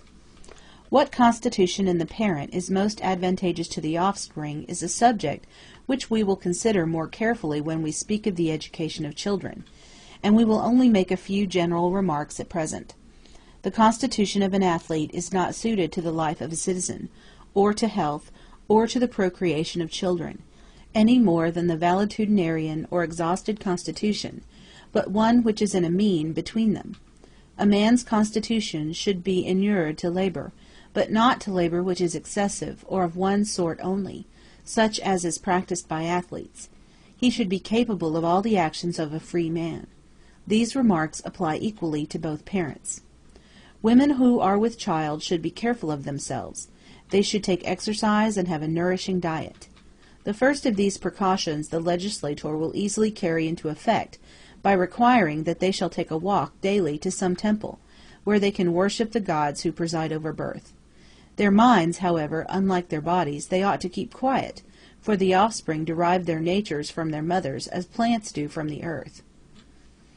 As to the exposure and rearing of children, let there be a law that no deformed child shall live, but that on the ground of an excess in the number of children, if the established customs of the state forbid this, for in our state population has a limit, no child is to be exposed, but when couples have children in excess, let abortion be procured before sense and life have begun.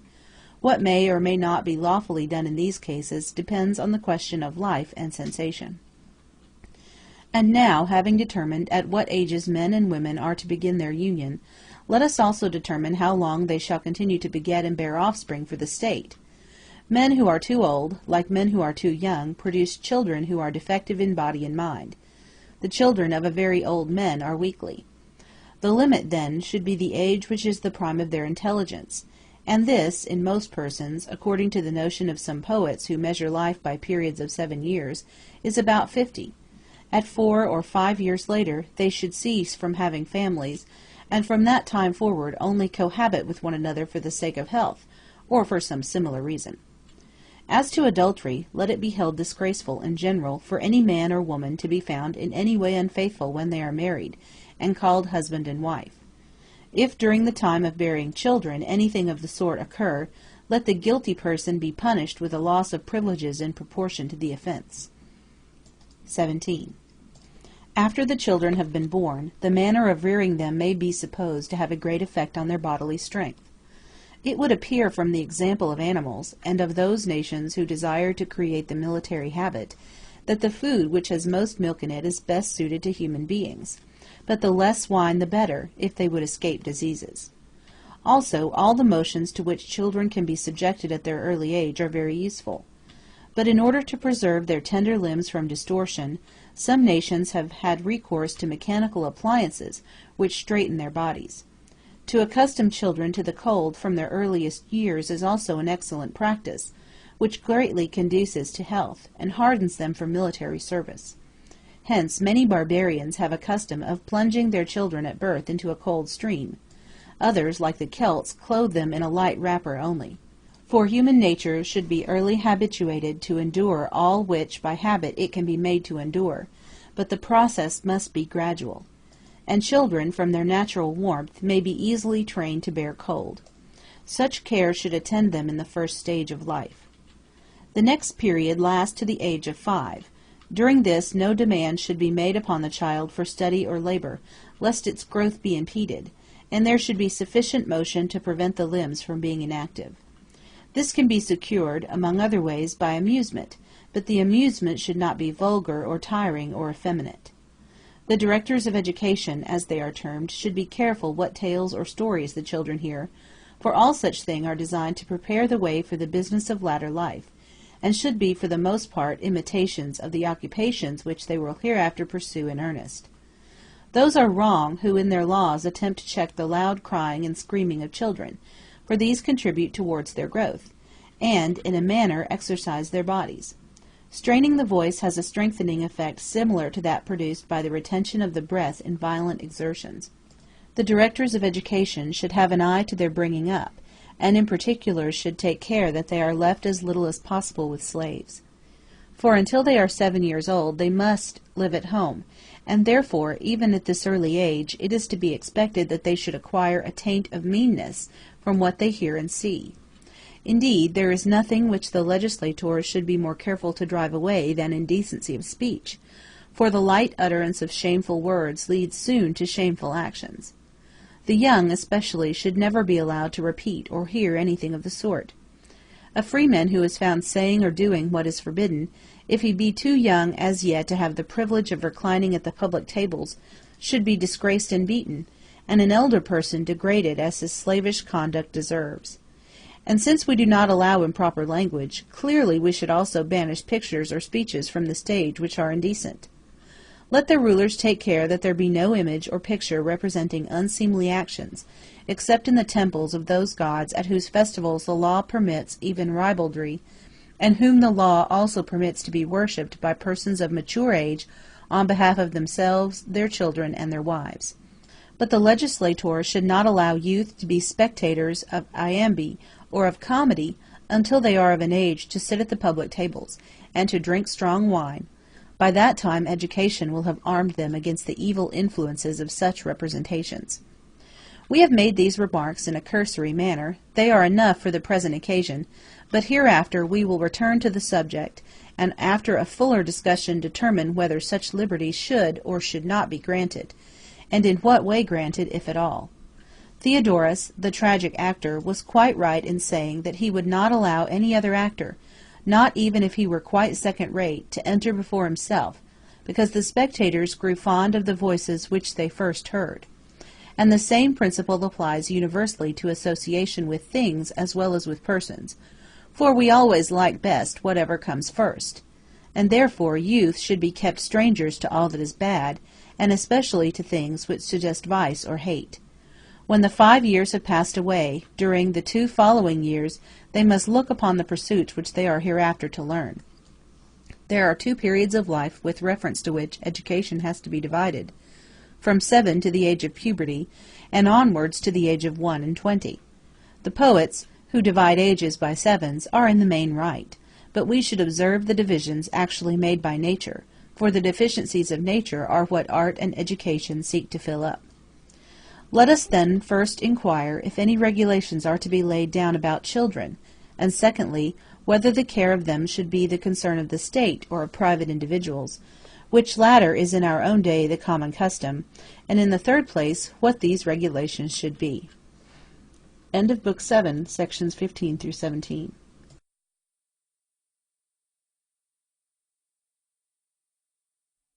Politics by Aristotle, translated by Benjamin Jowett, Book number 8, sections 1 through 4. Book 8, section 1. No one will doubt that the legislator should direct his attention above all to the education of youth, for the neglect of education does harm to the Constitution.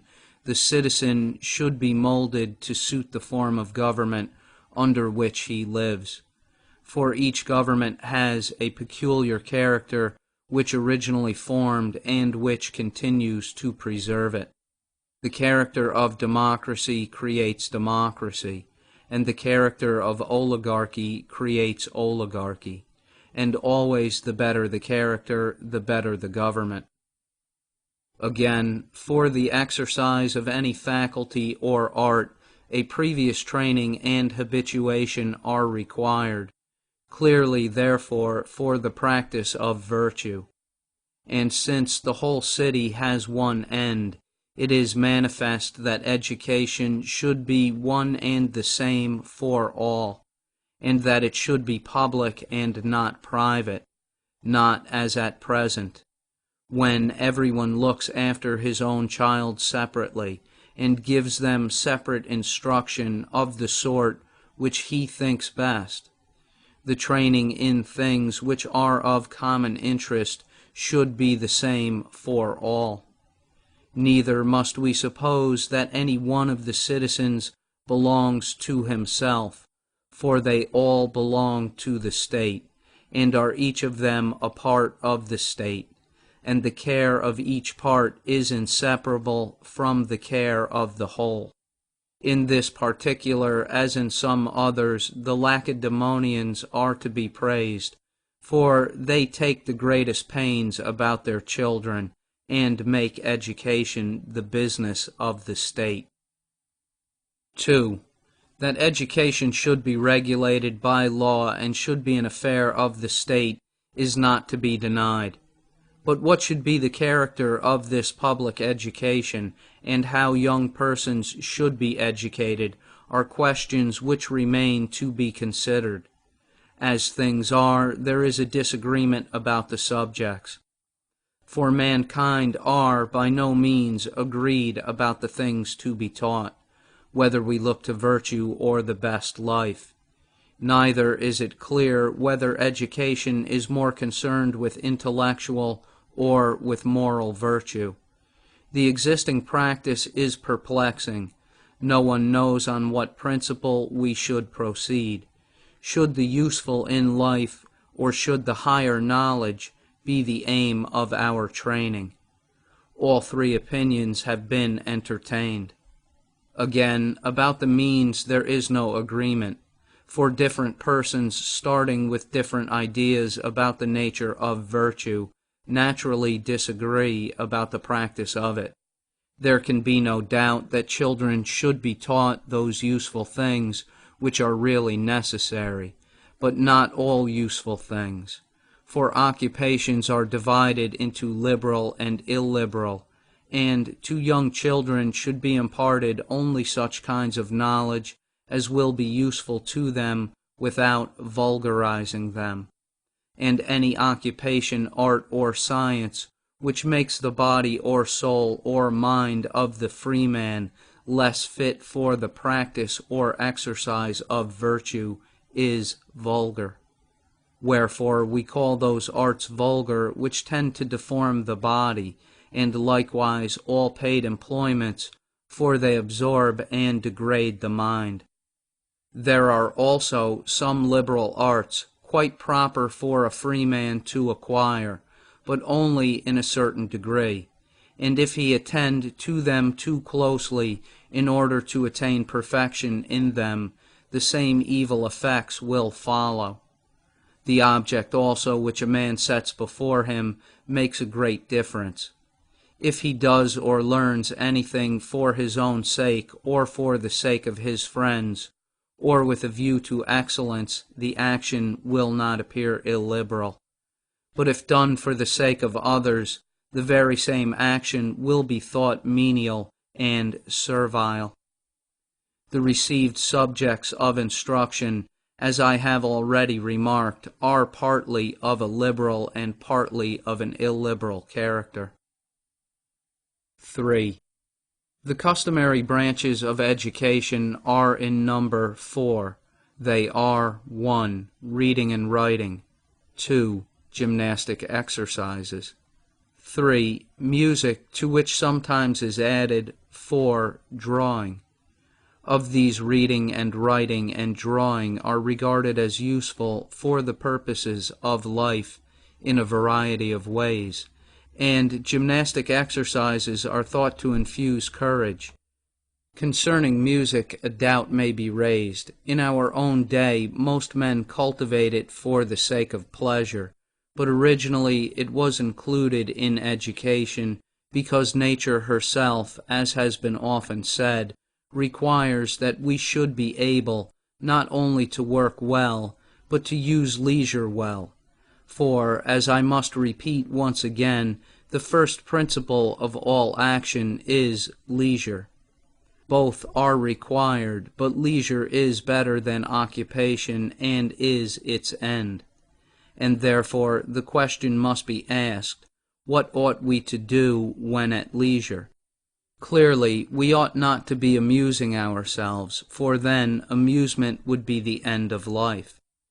But if this is inconceivable, and amusement is needed more amid serious occupations than at other times, for he who is hard at work has need of relaxation, and amusement gives relaxation, whereas occupation is always accompanied with exertion and effort.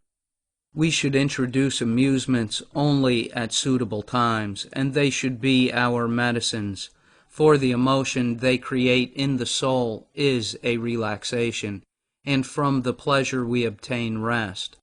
But leisure of itself gives pleasure and happiness and enjoyment of life, which are experienced not by the busy man, but by those who have leisure. For he who is occupied has in view some end which he has not attained.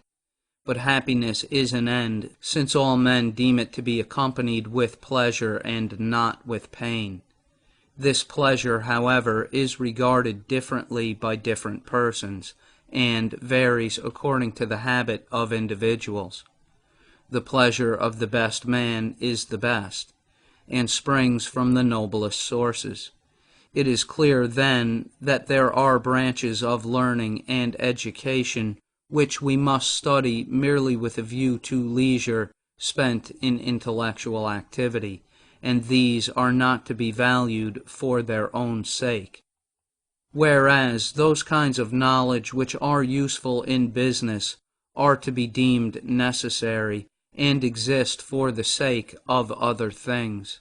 And therefore our fathers admitted music into education, not on the ground either of its necessity or utility, for it is not necessary, nor indeed useful in the same manner as reading and writing, which are useful in money-making, in the management of a household, in the acquisition of knowledge, and in political life, nor, like drawing, useful for a more correct judgment of the works of artists, nor again like gymnastics, which gives health and strength, for neither of these is to be gained from music.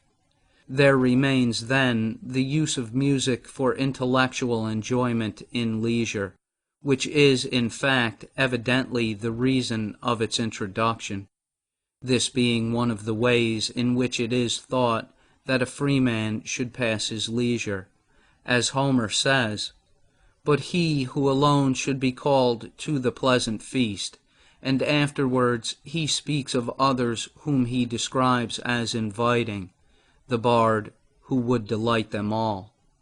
And in another place Odysseus says, "There is no better way of passing life than when men's hearts are merry, and the banqueters in the hall, sitting in order, hear the voice of the minstrel."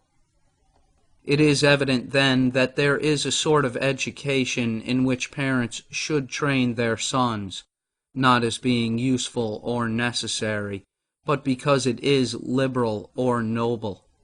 Whether it is of one kind only, or of more than one, and if so, what they are, and how they are to be imparted, must hereafter be determined.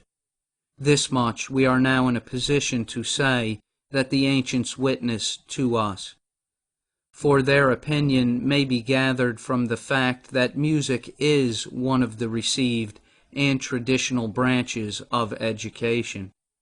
Further, it is clear that children should be instructed in some useful things, for example, in reading and writing, not only for their usefulness, but also because many other sorts of knowledge are acquired through them.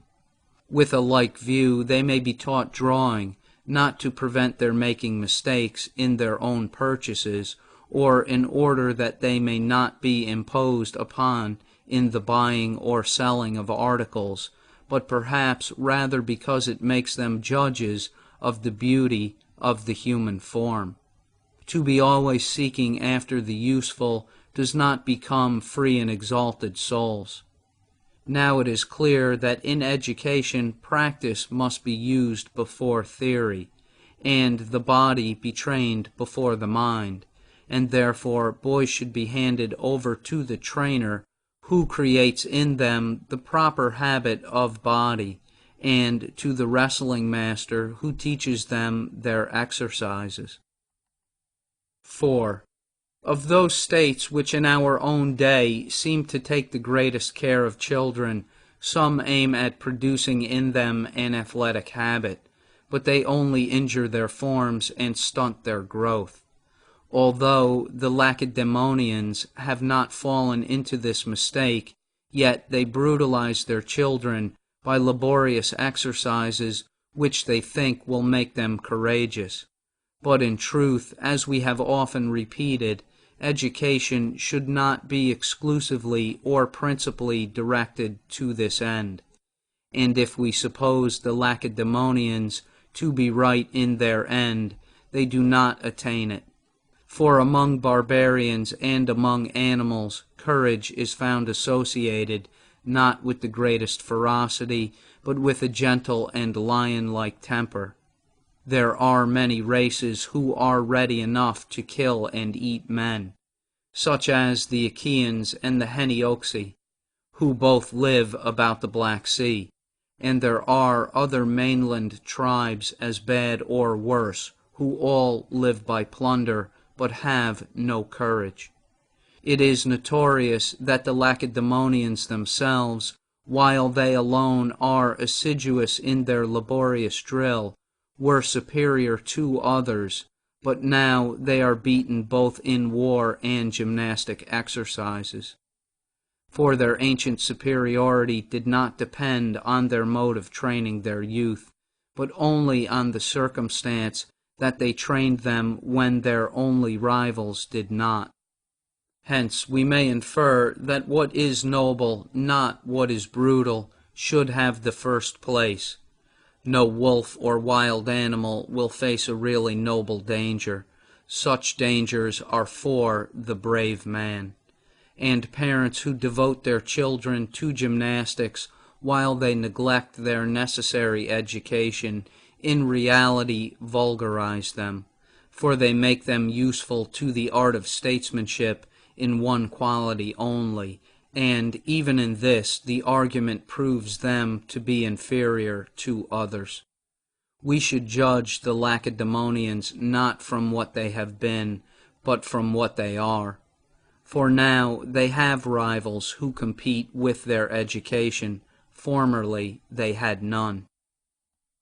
It is an admitted principle that gymnastic exercises should be employed in education, and that for children they should be of a lighter kind, avoiding severe diet or painful toil, lest the growth of the body be impaired.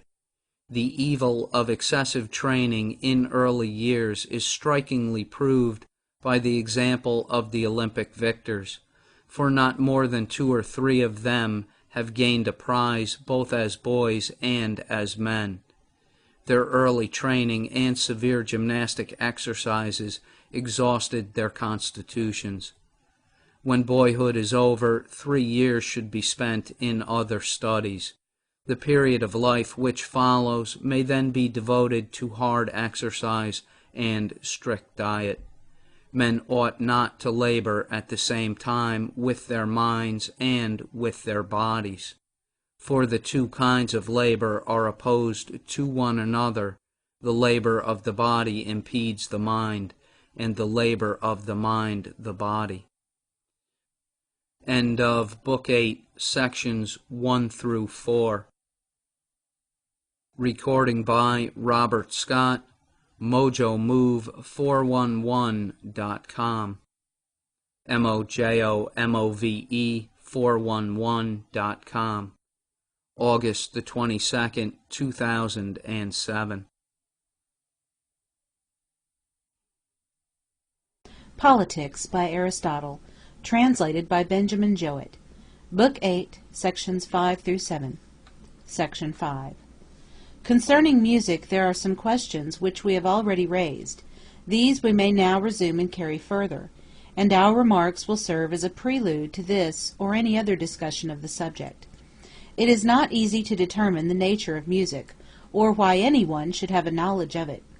Shall we say, for the sake of amusement and relaxation, like sleep or drinking, which are not good in themselves, but are pleasant, and at the same time care to cease, as Euripides says? And for this end men also appoint music, and make use of all 3 alike, sleep, drinking, and music, to which some add dancing. Or shall we argue that music conduces to virtue, on the ground that it can form our minds and habituate us to true pleasures, as our bodies are made by gymnastics to be of a certain character?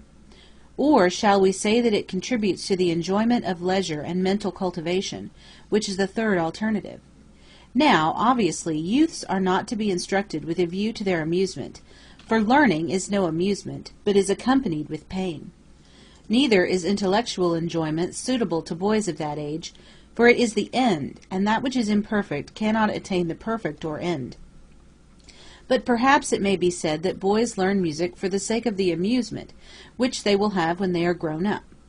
If so, why should they learn themselves, and not, like the Persian and Median kings, enjoy the pleasure and instruction which is derived from hearing others? For surely persons who have made music the business and profession of their lives will be better performers than those who practice only long enough to learn. If they must learn music, on the same principle they should learn cookery, which is absurd. And even granting that music may form the character, the objection still holds. Why should we learn ourselves? Why cannot we attain true pleasure and form a correct judgment from hearing others, like the Lacedaemonians? For they, without learning music, nevertheless can correctly judge, as they say, of good and bad melodies. Or again, if music should be used to promote cheerfulness and refined intellectual enjoyment, the objection still remains. Why should we learn ourselves instead of enjoying the performance of others? We may illustrate what we are saying by our conception of the gods, for in the poets Zeus does not himself sing or play on the lyre. Nay, we call professional performers vulgar. No freeman would play or sing unless he were intoxicated or in jest. But these matters may be left for the present. The first question is whether music is or is not to be a part of education. Of the three things mentioned in our discussion, which does it produce? Education, or amusement, or intellectual enjoyment? For it may be reckoned under all three, and seems to share in the nature of all of them. Amusement is for the sake of relaxation, and relaxation is of necessity sweet, for it is the remedy of pain caused by toil, and intellectual enjoyment is universally acknowledged to contain an element, not only of the noble but of the pleasant, for happiness is made up of both. All men that agree that music is one of the pleasantest things, whether with or without songs, as Musaeus says, sing to mortals of all things the sweetest. Hence, and with good reason, it is introduced into social gatherings and entertainments, because it makes the hearts of men glad, so that on this ground alone we may assume that the young ought to be trained in it. For innocent pleasures are not only in harmony with the perfect end of life, but they also provide relaxation. And whereas men rarely attain the end, but often rest by the way and amuse themselves, not only with a view to a further end, but also for the pleasure's sake, it may be well at times to let them find a refreshment in music.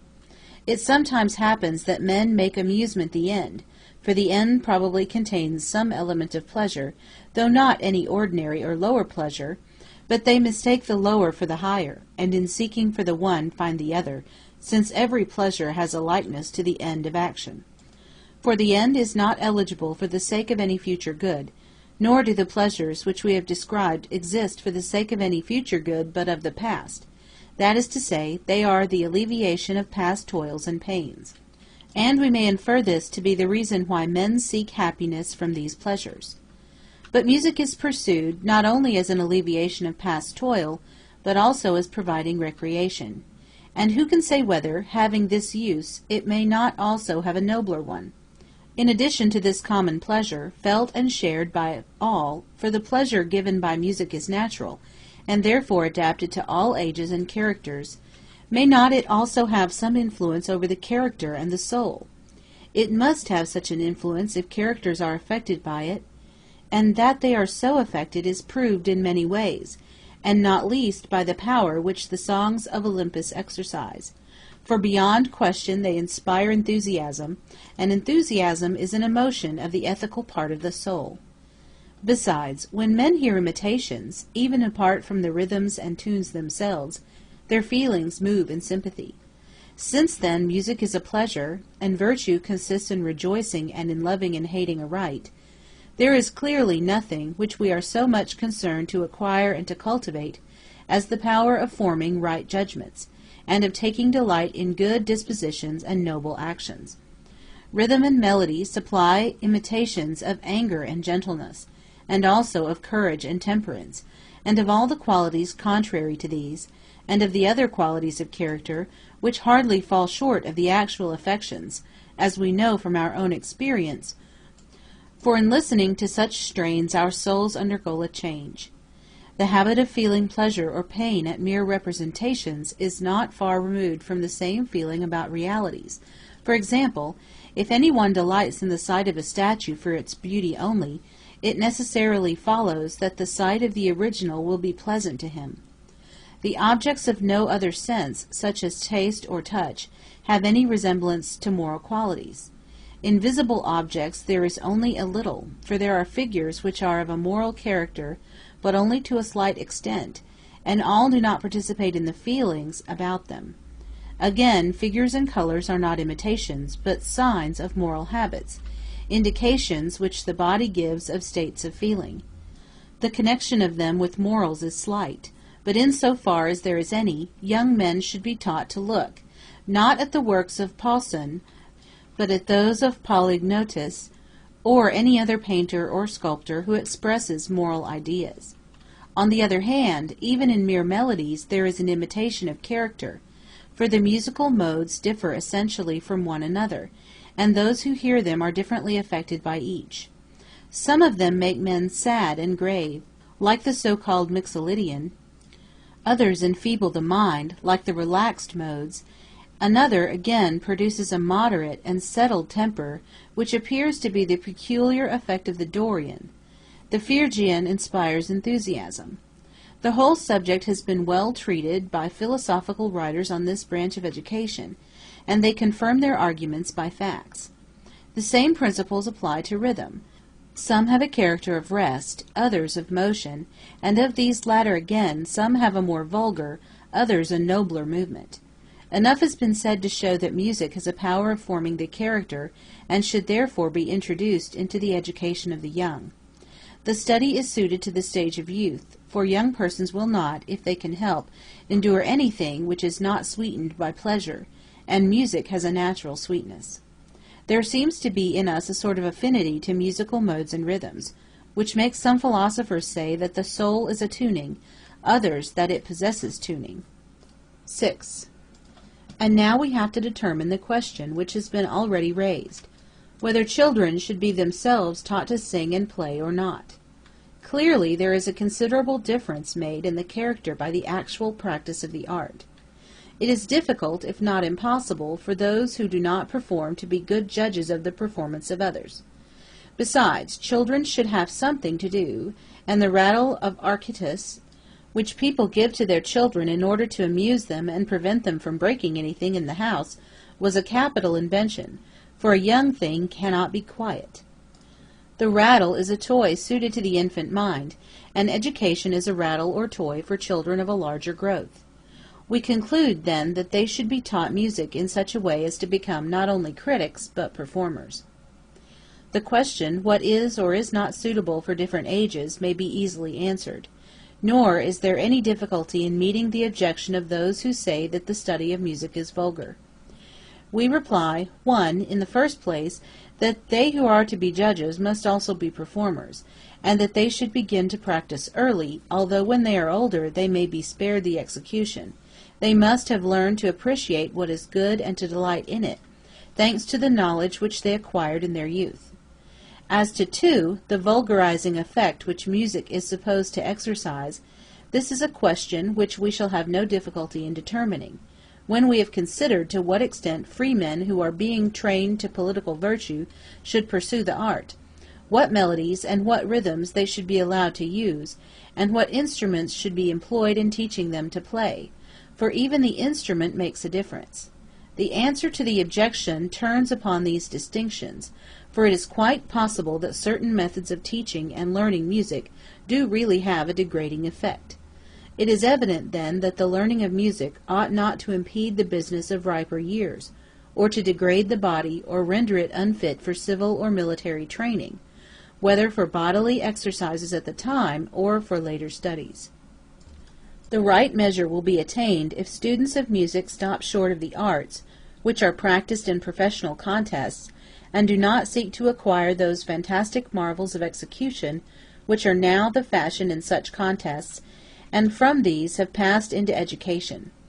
Let the young practice even such music as we have prescribed, only until they are able to feel delight in noble melodies and rhythms, and not merely in that common part of music in which every slave or child, and even some animals, find pleasure. From these principles we may also infer what instruments should be used. The flute, or any other instrument which requires great skill, as for example the harp, ought not to be admitted into education, but only such as will make intelligent students of music or of the other parts of education. Besides, the flute is not an instrument which is expressive of moral character. It is too exciting. The proper time for using it is when the performance aims not at instruction, but at the relief of passions. And there is a further objection. The impediment which the flute presents to the use of the voice detracts from its educational value. The ancients, therefore, were right in forbidding the flute to youths and freemen, although they had once allowed it. For when their wealth gave them a greater inclination to leisure, and they had loftier notions of excellence, being also elated with their success, both before and after the Persian War, with more zeal than discernment, they pursued every kind of knowledge, and so they introduced the flute into education.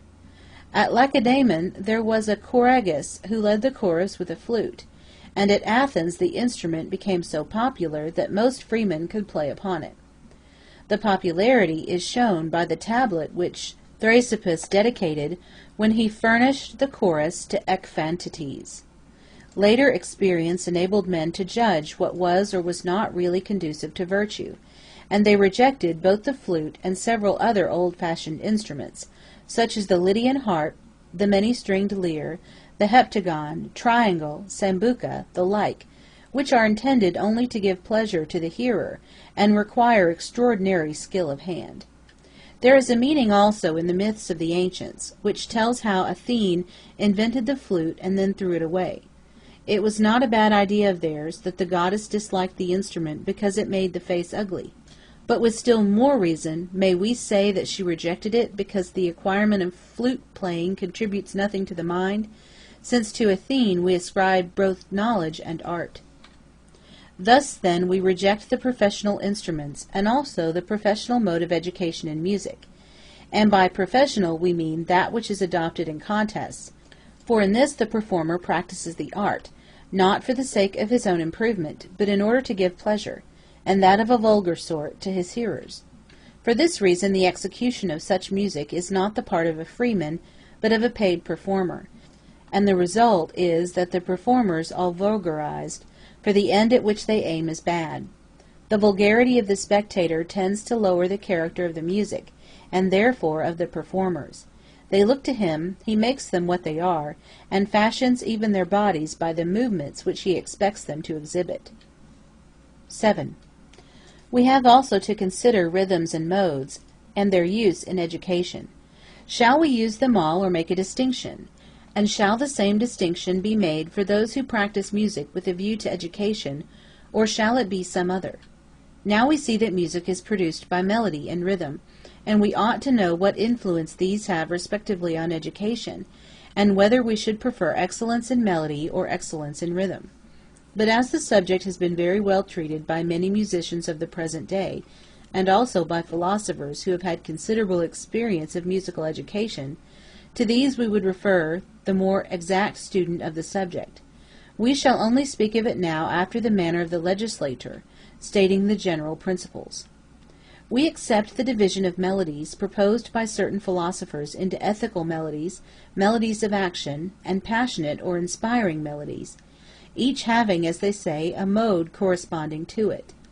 But we maintain further that music should be studied, not for the sake of one, but of many benefits, that is to say, with a view to 1. Education, 2. Purgation.